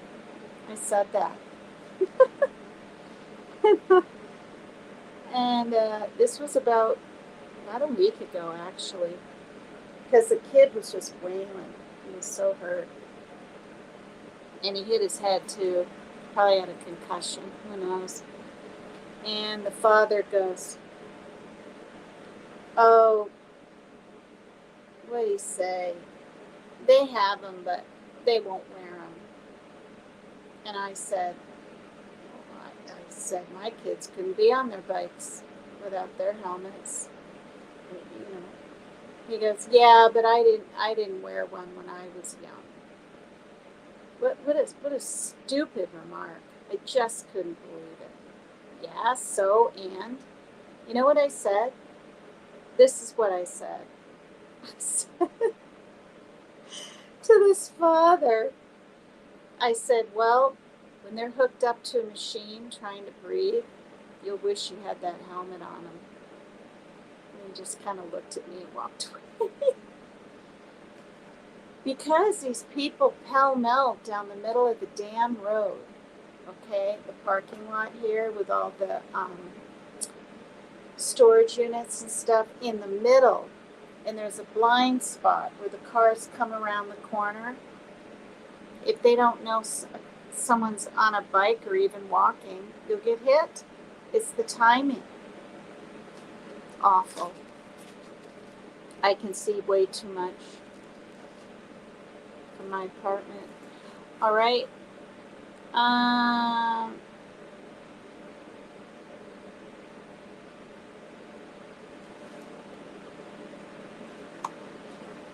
Okay. We never really know why we're going someplace. I have made what I thought were professional contacts. It turned out to be personal contacts, and vice versa. In God's world, there's only one work going on, and that's the preparation of his teachers, those who demonstrate love. The Holy Spirit uses any situation given to him as a lesson in love for everyone involved, but we have to be willing to give up our attachment to a particular outcome in a given situation. We might see a certain project as a vehicle for making money, for instance, and then feel disappointed if it doesn't. We feel confused because we thought we were following the Holy Spirit's guidance and making the effort. But it could be that the real purpose of that particular project was not to make money at all. We do not always know at the time why the Holy Spirit directs us as he does. The miracle worker's function is merely to follow instructions in a desire to serve God. Our compensation materially and emotionally will arrive in God's own time and way. One of the reasons we're always trying to control the results in life is because we think the universe, when left to its own devices, is chaotic. But God is the ultimate order. He is the principle of constantly expanding love in action in all dimensions for all life. His power is thoroughly impersonal. He doesn't like some people more than others. He works like a computer. Trusting God is like trusting gravity. These are important points to remember. God's plan works, yours doesn't. That's what she has here. Oh, dear. Oh, well, thank you. Thank you. It was fun.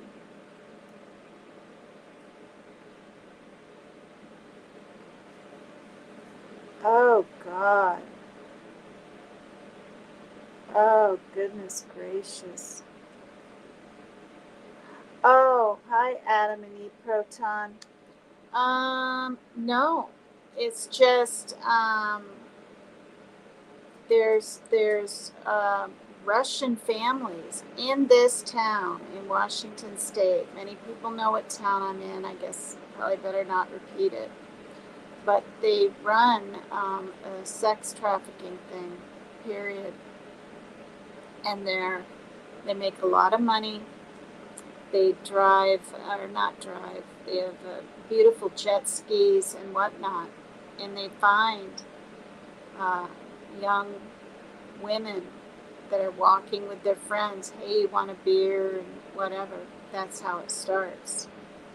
You can't tell anything. It's you want a beer, you want to hang out, and then one of their sons is kind of cute, and and dresses nice, whatever, and they hook up with them or whatever, and then they start having problems at home because now they're drinking and wanting to have a boyfriend. You know what I mean? And then they offer him a place to stay, and then at least in my friend's situation, a year later, the drugs started happening a year later. Yeah. But before that, it's and I mean I'm talking like the heroin and crap, right? But as far as like pot and having sex and all of this, that's all worked in there. Yeah. Yeah. So no, they're not like brought to Russia, and I have nothing against Russians. I'm just saying here in this town, yeah. Yeah, I think so too. Oh, am I in Mount Vernon? No, but I'm kind of close, but not really. Oh, you hear Mount Vernon's bad? Yeah. Well, the I-5 corridor, you guys, sex trafficking road of the world, I believe I read on Google or whatever. Google it. I mean, because you've got Canada, California borders. You've got borders everywhere. Canada, Seattle. Yeah.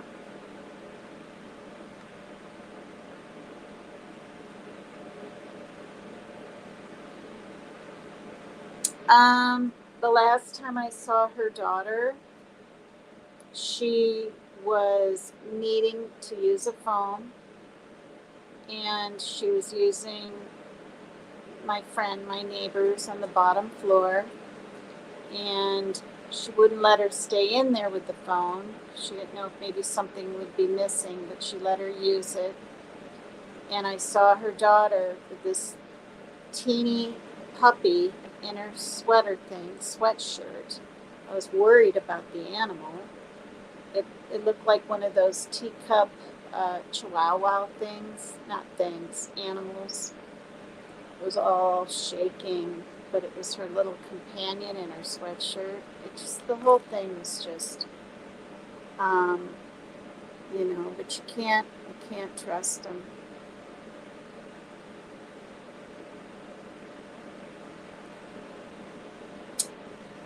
Yeah. Well, the thing is, though, I wasn't strict because they didn't even know.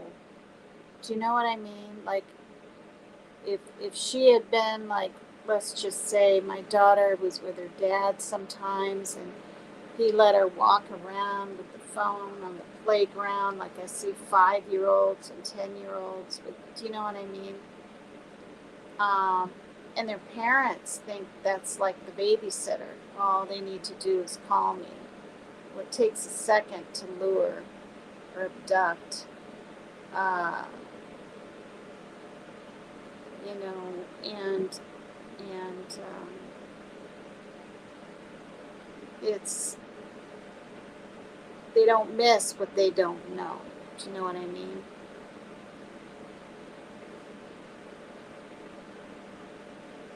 Oh, okay, that's who Ed Gein was. You could get hurt doing that. Yeah, I could have been hurt. I wanted them to know, along with the mother, we were on to them. We were on to them. And since I'm talking so much about it, I'll say this again. I didn't hear any of it, but it was around 8:30 p.m. It was fairly dark, so it wasn't summertime. And she was pulling in with her daughter in the car, and two African American young men jumped on the hood of her car right out here. Yeah, and she slammed on the brakes, and you know, and I don't know if the doors were locked. I don't think they were. And they reached in and grabbed her daughter. I don't want to say the name. They dragged her into the bushes. And then my friend got out of the car, called the police and everything. And then when she saw her daughter and this boy, her daughter was told to say, "No, I'm not your daughter. My name's Jessica." And that's what she did, you guys. And so for that daughter, that's when it started. The other one, her older sister, by a year and a half or whatever, was the beach. Yep, the beach park thing.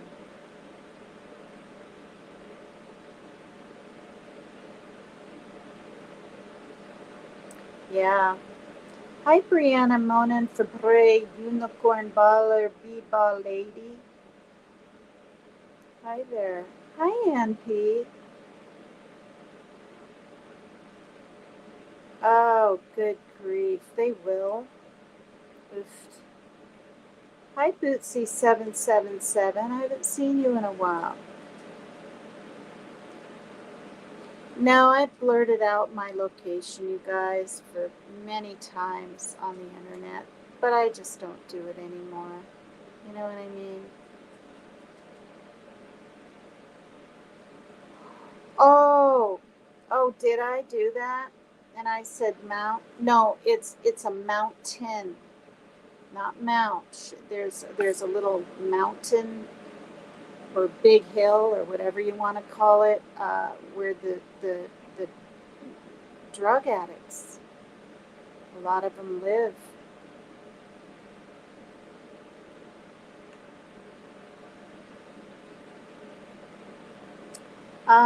Yeah, yeah,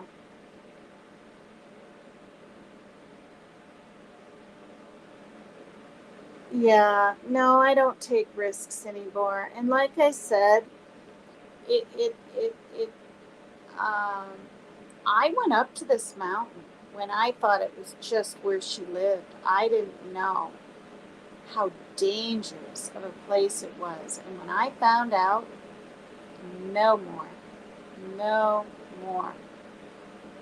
Not to even look at little kittens, when she brought me Panda, and Panda was a little kitten, that kitten was from the mountain. Uh, yeah, no, no, no. I'm safe now. I'm not confrontational. Well, I was a little bit with that father, but that's because his son was badly hurt, um, and just told him to brush everything off. And I mean, he really wiped out. And I've lived here so long, I have seen a lot. Um, I mean, I've seen a lot on the playground. Um, and is that where the three teenagers went missing at different times going to the same house? Oh, no. One time they were found in a parked pickup on the side of the road. She would be looking for her daughter all night long. Another time it was that one house. Another time that it was up on in this mansion thing. Is that what you're talking? Oh, are you talking? Oh, Atom and Proton. Oh, are you talking about Mount Vernon? Is where some teenagers went missing. Yeah, remember that one girl, and she ended up. Where'd she end up? Maryland or Michigan or something. But they found her. She was from Mount Vernon.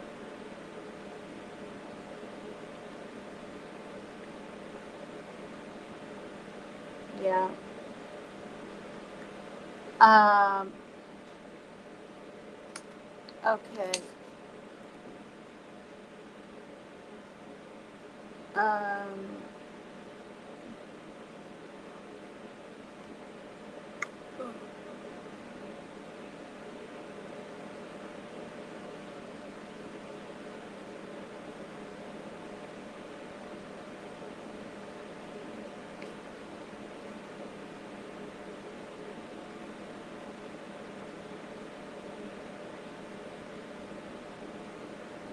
I can't remember where I was. I think I'm here. I need add nothing to his plan, but to receive it. I must be willing not to substitute my own in place of it, and that is all. Add more, and you will merely take away the little that is asked. It's not our job to figure out how to accomplish God's purposes on earth. That's not help, it's interference. It is merely our job to so deeply align our hearts and minds with His Spirit within us that our lives then become involuntary instruments of His will. Insights occur. Situations shift gear. Our efforts to consciously control the unfolding of good does not produce good so much as it brings forth a slightly less tainted brand of human willfulness. I have heard it said that living out of our vision is more powerful than living out of our circumstance. Holding on to a vision invokes the circumstances by which the vision is achieved. Vision is content, material circumstances mere form. I have a friend who is running for political office. This book was written in '92, you guys. Having been in politics for many years, his tendency is to think that his political success depends on his being a good politician. Being part of the decay of our social order has come about because we are governed by so many people who are politicians rather than leaders. Lyndon Johnson was a great politician, but not much of a leader. John Kennedy was a great leader, but not much of a politician. The strength of a positive vision for America through its inspirational effects on all the people who want desperately to see my fingers down. You're supposed to be up. Will do more to get someone elected than any amount of conventional politicking. It will touch our hearts. I told my friend that the key to a successful campaign would be to surrender the campaign to the Holy Spirit and ask that it be used as an instrument of His peace. My friend said that sounded great, that he needed to figure out how to do that. I told him he didn't have to figure out anything. All you have to do is to be willing. I told him, and the Holy Spirit will enter where he is invited. You'll be brilliant. You'll be charismatic. Don't try to figure out your message. Just ask God what he would have you say.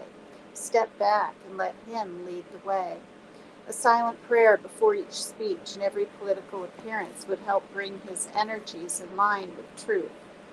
Once I accompanied him to a political rally, and in the car on the way he shared with me some understandable judgments of certain people who would be there.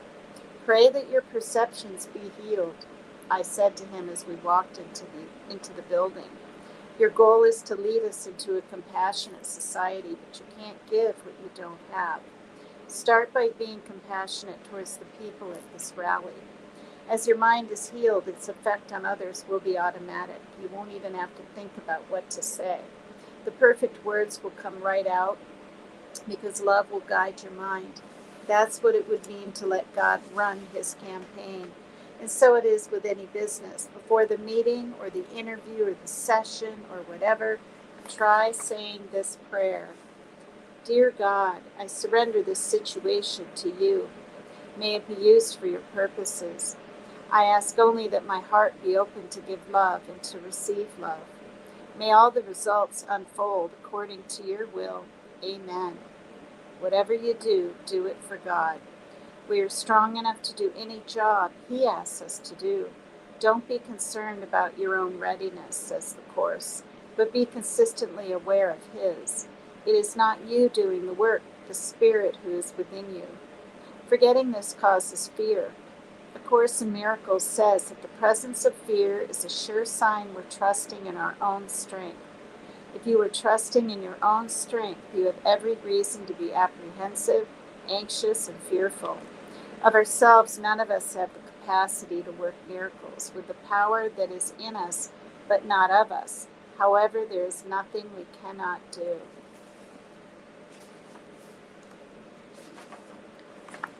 All right, this is 9, sales to service. Okay, and then I'm going to end my live. Oh, no, up on the hill, there's a hill where 3 teenagers went missing.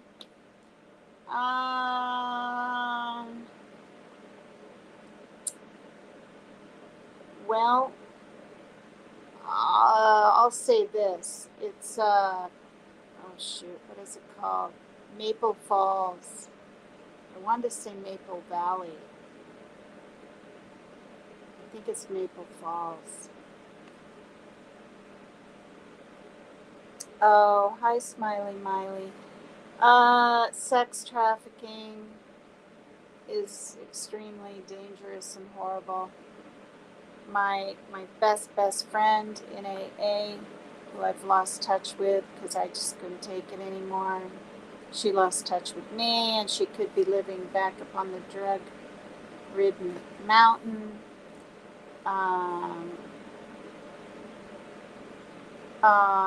And then now I'm on sales to service in this book. Marianne Williamson, A Return to Love. There she is in 1992. Reflections on the principles of A Course in Miracles. That she came upon this and has written it into this book. Something she found on someone's table that changed her life, and she was really distressed and depressed. Your finger must be getting close. Close to what? I'm trying to keep it upright because it's puffy and extremely numb all the time. I can't believe I have 53 people watching me. Usually it's 26. Oh, I hope I didn't use the GD word. Okay. Love would always give increase. When we are motivated by the desire to sell, we are only looking out for ourselves. When we are motivated by the desire to serve, we are looking out for others. Miracles shift us from a sales to a service mentality. Since in the realm of consciousness we only get to keep what we give away, a service mentality is a far more abundant attitude. The thought system that dominates our culture is laced with selfish values, and relinquishing those values is a lot easier said than done. The journey to a pure heart can be highly disorienting. For years, we may have worked for power, money, and prestige. Now, all of a sudden, we've learned that those are just the values of a dying world. We don't know where to search for motivation anymore. I can't believe, close to fully healing. Oh, your finger must be getting close to. Yeah, I mean, the stitches were out, but I'm on a third gosh darn week of antibiotics. A third week. Because they think something's going on. There is no infection in the x-ray around the fracture inside, and they were concerned with that at the ER. I've literally, because of my finger, felt the need, not out of fear, but a real reason. Once I had some pus coming out of this thing, I don't even use it. It's dry, it's covered. I've shown it on here. You know, she's intervening on. She doesn't always read the chat. Oh, Atom and E proton.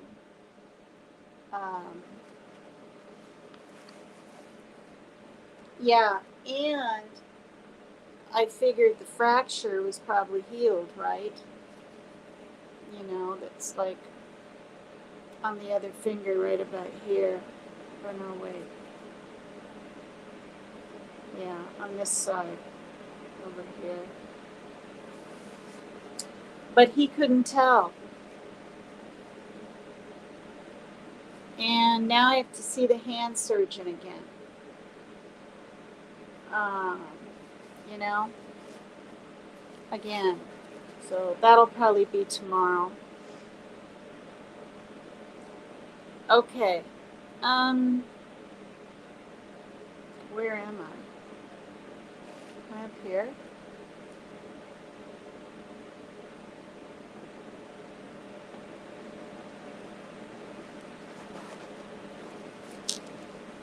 Oh.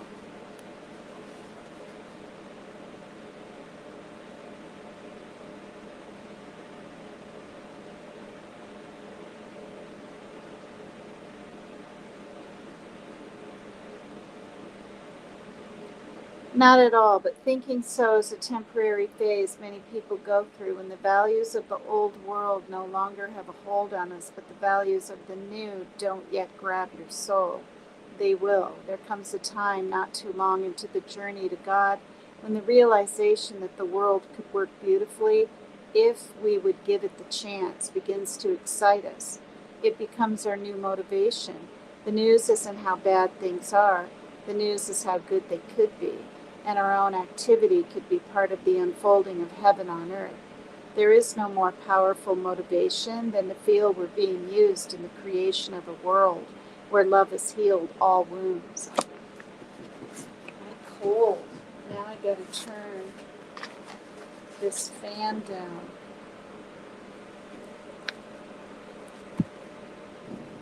Or off, I mean.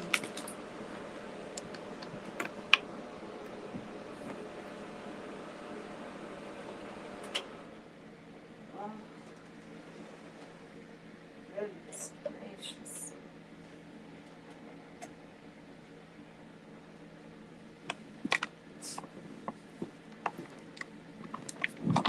Oh, God. I think I got a little sunburned.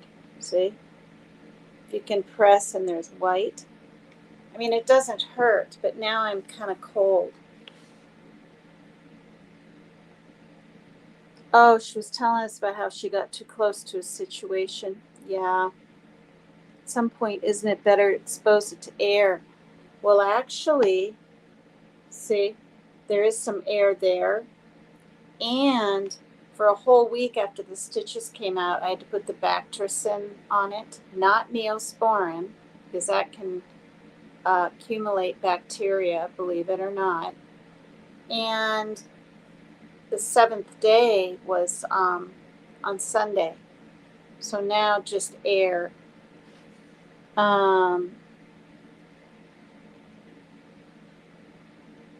yeah, it's scabby and cut here all the way around and up. I'm sure you've seen it. Adam and Eve proton.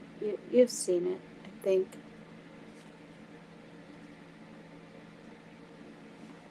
And I have to keep this splint on. I have to. They told me I need to. See, I wasn't going to see the hand surgeon until July 1st. But now I got to see him sooner.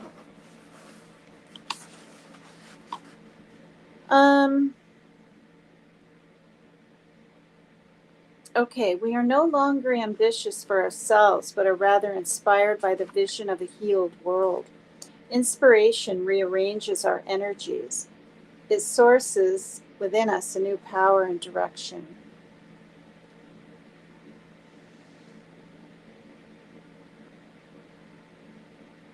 We no longer feel like we're trying to carry a football to the finish line, clutching it to our chest and surrounded by hostile forces.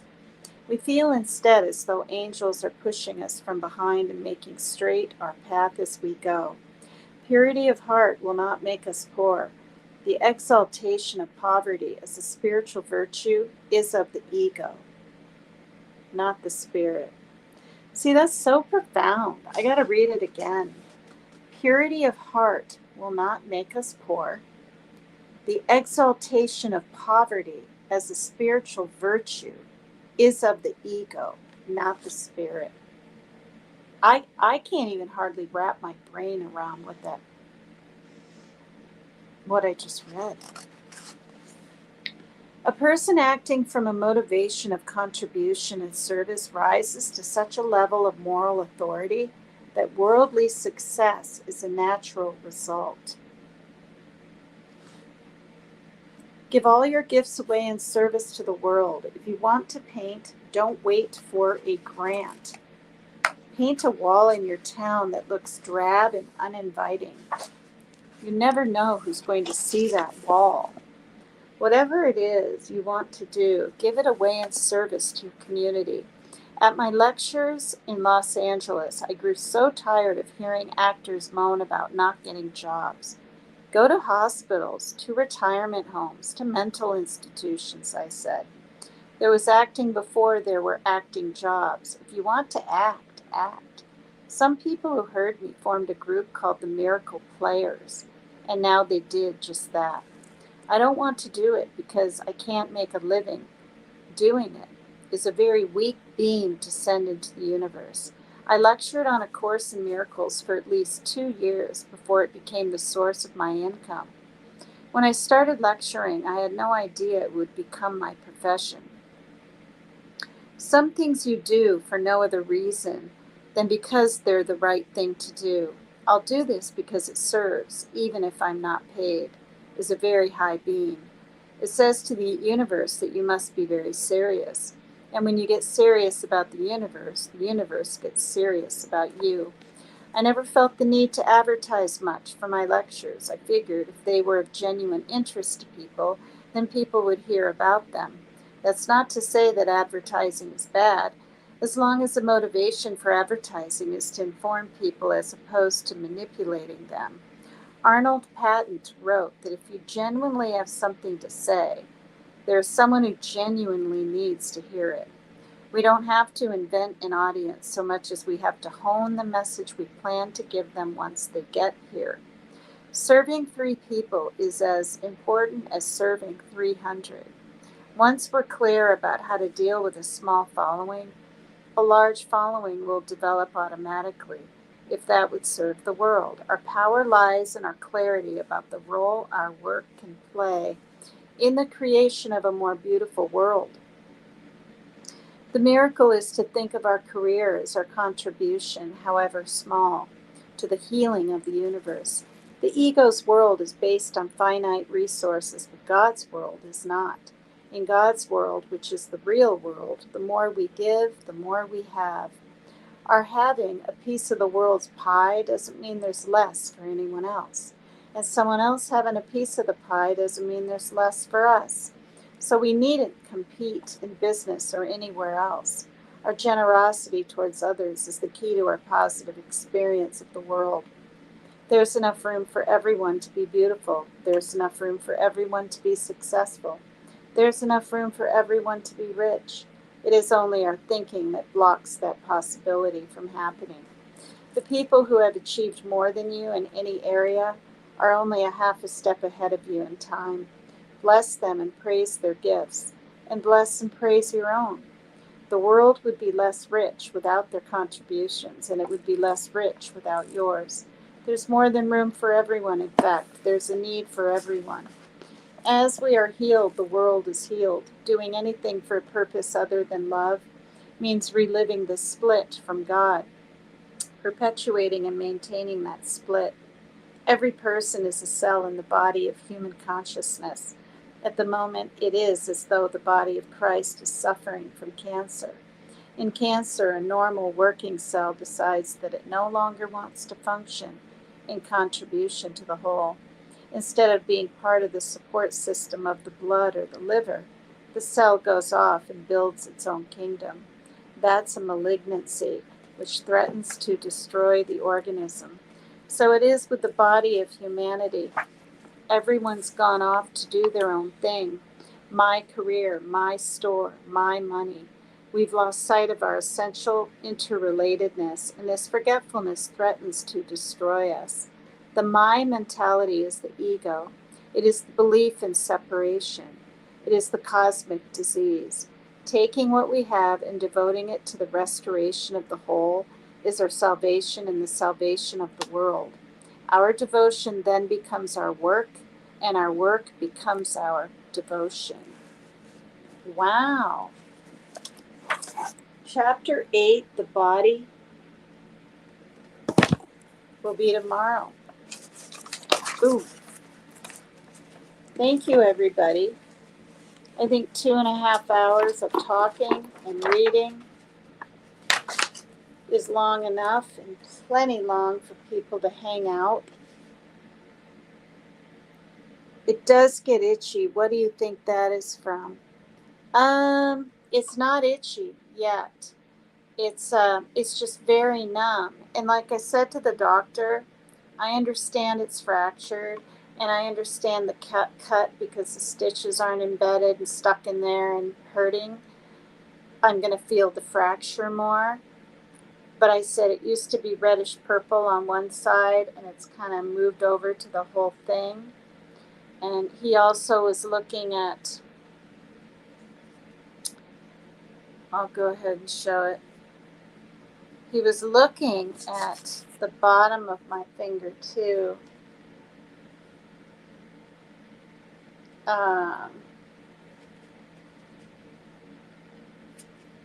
Oops. You have to remember this is 3.5 weeks later. And every day it's healed so much.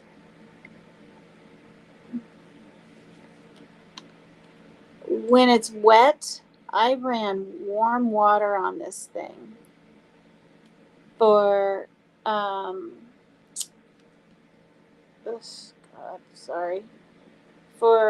see, all the way up to the nail. And then this part, it was slicing in on this side. But I screamed so loud, he backed off the door, and I didn't lose my finger. But he was looking at this last night. He was touching there. And I don't see any, red streaks coming down, thank God, or I'd be really freaking out. Let's see. I can feel here. It's a little zingy, most definitely, but I can feel all this. Look at that. It's hard.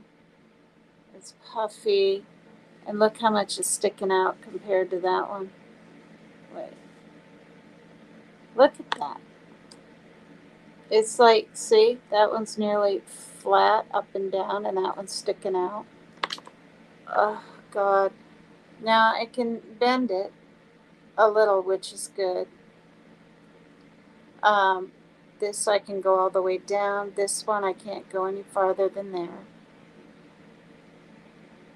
I may not ever have real feeling back in my finger, but that's okay. Yeah, it's healing. Yeah. Hi, Aussie True Crime. Hi there. Um, yeah, so, um, I mean, I just feel like I'm living at the gosh darn ER, you know? But there were once I was in and out in 2 hours. Couldn't believe it. Couldn't believe it. When my blood pressure was really, really high and I had to go there, I waited 5 hours while they walked over every 20 minutes and checked my thing on my arm. While I sat there and waited, thinking I was having another gosh darn stroke or something. But I felt safe, right? Because I'm like at the ER, the hospital. But see, I put this on so it's not constricted. Because I'll tell you what, when it was injured, they wrapped this thing up so dang tight. One night I had to call the ER because my stitch was sticking in the damn gauze. See, I can use this kind now. I had the non-stickable, but I ran out of that. But it's okay. Nothing's sticking in the stitches, so um,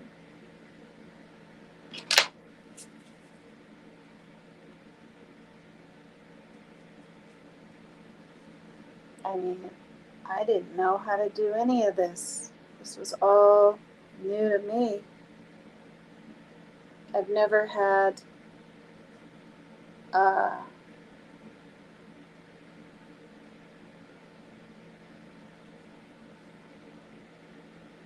a broken leg or broken arm. I did have a cracked thumb right here. I've said it a million times. Trying to ride the stupid mechanical bull when I was 19. The drinking age was 18 in the 80s. Yeah. But I didn't even get drunk that night. In fact, that night I wasn't drinking. And perhaps if I had been drinking, I would have been more able to go with the flow. But you just had that mechanical bull on number one. If I was going faster, I think I could have stayed on, but it was so slow. And I had my jeans on. I just slid off and landed on the palm of my hand. And man, that hurt so bad. I was bawling. I can't handle pain very well at all, like some people. There, see, I'm pretty good at it. Pretty fast, pretty good at it. Hi, according to Rapper. Is that Rapper? Hi, everyone.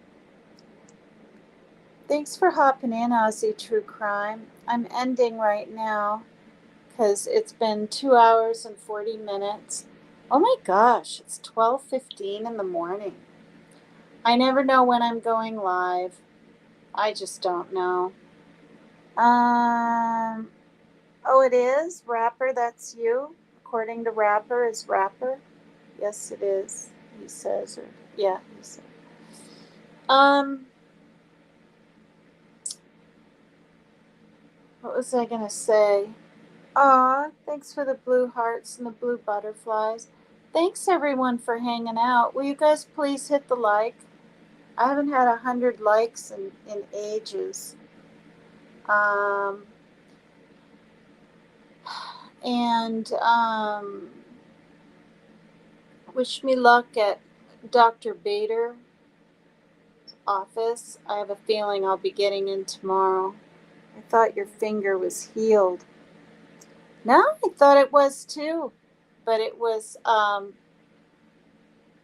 I knew it was numb because of the fracture, but it was feeling hot last night and it was getting me really worried. And someone in chat said I should just go to the ER for peace of mind. So I went, Penny, and thank you, Barbara. Thank you again. I'll tell my son, okay? He actually knows. He's like, Mom, a Barbara Thompson put 10 on here, and that was just really nice. So he can get his name changed and not be picked on. Thank you, sweetheart. You're so sweet.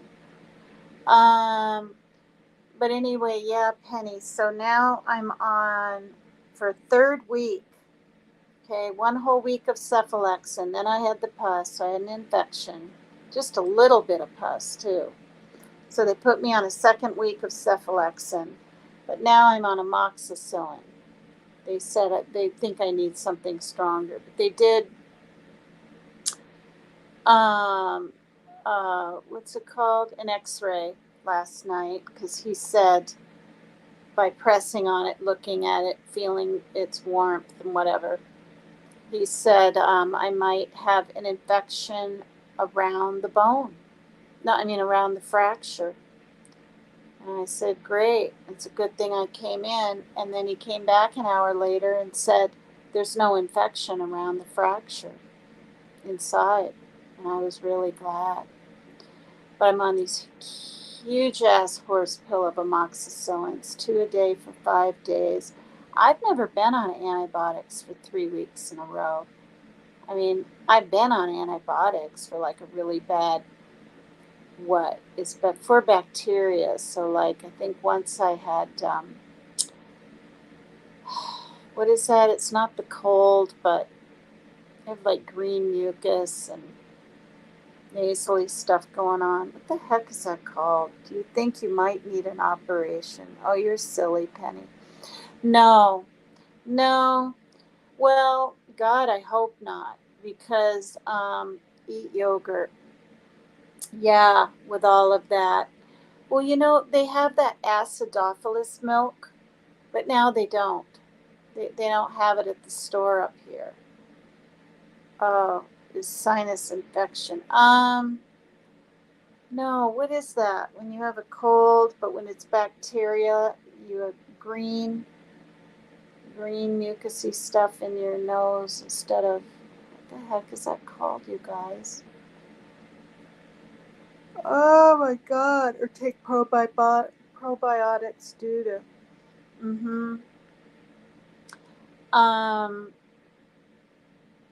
Yeah. So I put the Bactricin on it for a week, and I told him last night, should I just let the air heal it or keep using something like that? And he said, not to use anything. Because, I mean, I'm having like doctors come up, not just, I don't mean to say nurses or practitioner. I'm not, but these are doctors. Hi, I'm Dr. Michael, whatever. Hi, I'm Dr. So-and-so. And I've seen different ones every time at the ER. But they really know their stuff. They're pressing on it. They're making sure it's not. He did tell me, he said, it's not real hard, the skin, right? Because it almost felt like a blood blister, something happening underneath or whatever. But they must think I'm either gonna get an infection or I have one or this could turn into one. I don't know. All I know is they gave me 1 amoxicillin there. I got home at 3:30 in the morning. Slept till 10. Got to bed by 4, so I got a good 6 hours. Is it swollen? Yeah. You didn't see it? I'll unwrap it again just to show Penny, because it only takes a second. Yeah, it's still swollen, but it is fractured. So, I mean, like, it's gonna be swollen. This is what I'm told. If you compare it to the other one, see? It's wide, fat, And now it used to be just reddish over here. I don't mean that spot. I mean, and this was whitish. Now, see, it's only white on the side. It's reddish purple on the whole back. And there's a little, see how it's sticking out on top up there? See the difference? And the fracture is way over here. Way over here. But yet it's all, you know what I mean? I actually said to the doctor last night, I said this. I said, after they said they wanted me to see the hand surgeon again, within my paperwork says 2 to 3 days. I don't want people to think I'm lying. See? Reason for visit, hand pain, finger swelling, fracture of distal phalanx of left index finger with routine healing, subsequent encounter. X-ray, I had the X-ray done. My blood pressure is a little high, 139 over 82 is kind of high. But after a stroke, that's not too bad. I have to see Bader again, the hand surgeon, the next 2 to 3 gosh darn days. Oops. And now I'm on amoxicillin clavulanate, augmentin stuff. So I called Bader today, and their office did not even get back to me. So I think he does surgeries or something. That's what I think, on Tuesdays. The top doesn't look good to you, Penny? Oh, great. Anyway, I said this to the doctor. I just blurted it out, and I was getting tired. It was like 3 in the morning, and I said, I'm not going to lose my finger, am I? That's what I said. And he said, no. But what does he know? I'm on amoxicillin. It better be getting better. Augmentin is a very strong antibiotic. Yeah. Fluid. Yeah, see? Look at that. Okay, this is almost flat up and down. And look at the other one. It's just gross. Ow.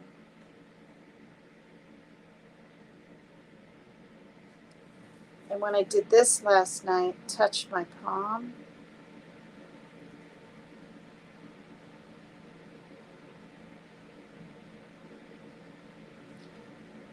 See, if I hadn't been to the ER last night, I'd be going right gosh darn now. But the doctor said it looked good. The doctor said when he pressed, there was some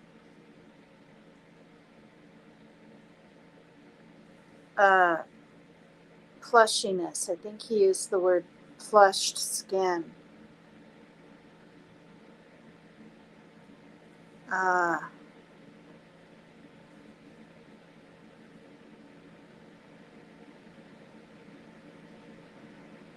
wonder what Bader's going to say. What the heck is he going to do? Is he going to make me scrub the scab off to try to have some blood drain or something? I mean, I'm kind of scared. Really? For the trauma it went through, it looks good? Check for streaks. Yeah, I didn't see any. See? I don't see any streaks coming down. You should see how different it looks when I run it under warmish water for 10 minutes. Like, this isn't black, it's a dark bluey purple, and the skin all in here is like plush and soft. That is what you're on. Yeah, augmentin. It may get better when you lose the scab. Really? Oofta. Well, it said on all my paperwork this is an acute laceration. I mean, it was just, honestly, it would have been better to have cut my finger, like slipped cutting an onion or a lemon and just cut my finger. Like, that's bad enough. But the weight of 161 pounds against a door, oh, God, plus a break. It's just really, you guys, it was the most traumatic thing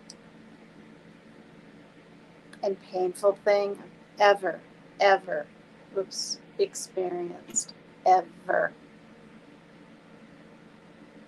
Okay, which end goes in which?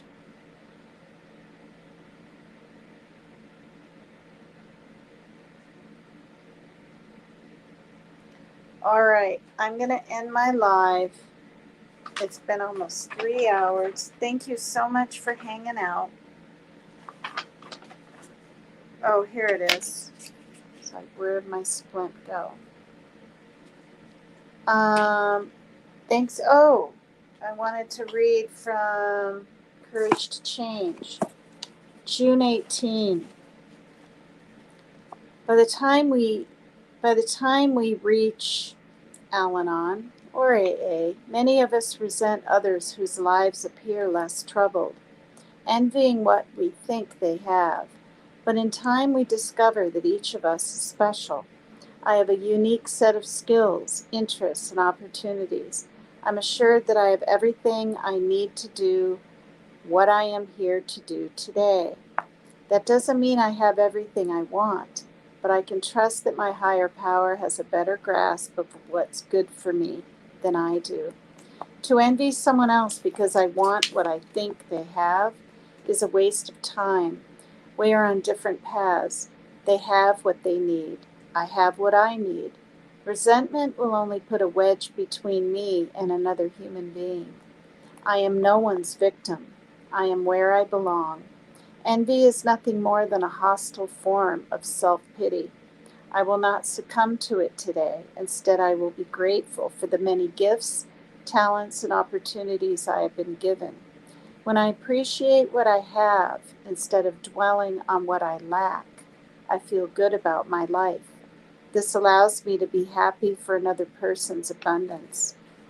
Today's reminder: another person's bounty reminds me that wonderful things can happen at any time to anybody. I will appreciate the many gifts I have been given. Yeah. There you go.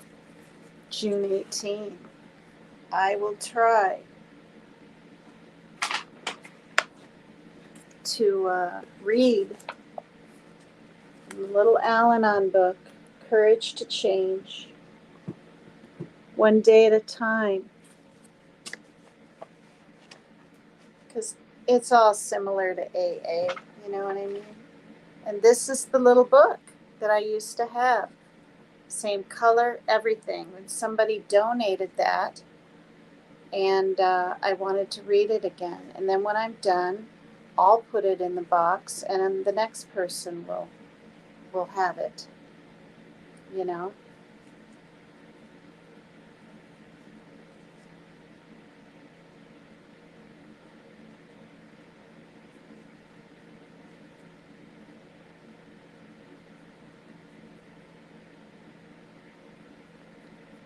Uh, ow, ow, stinging. I already took my 2 amoxicillin. I take them at noon and at 7 p.m. It's the second one.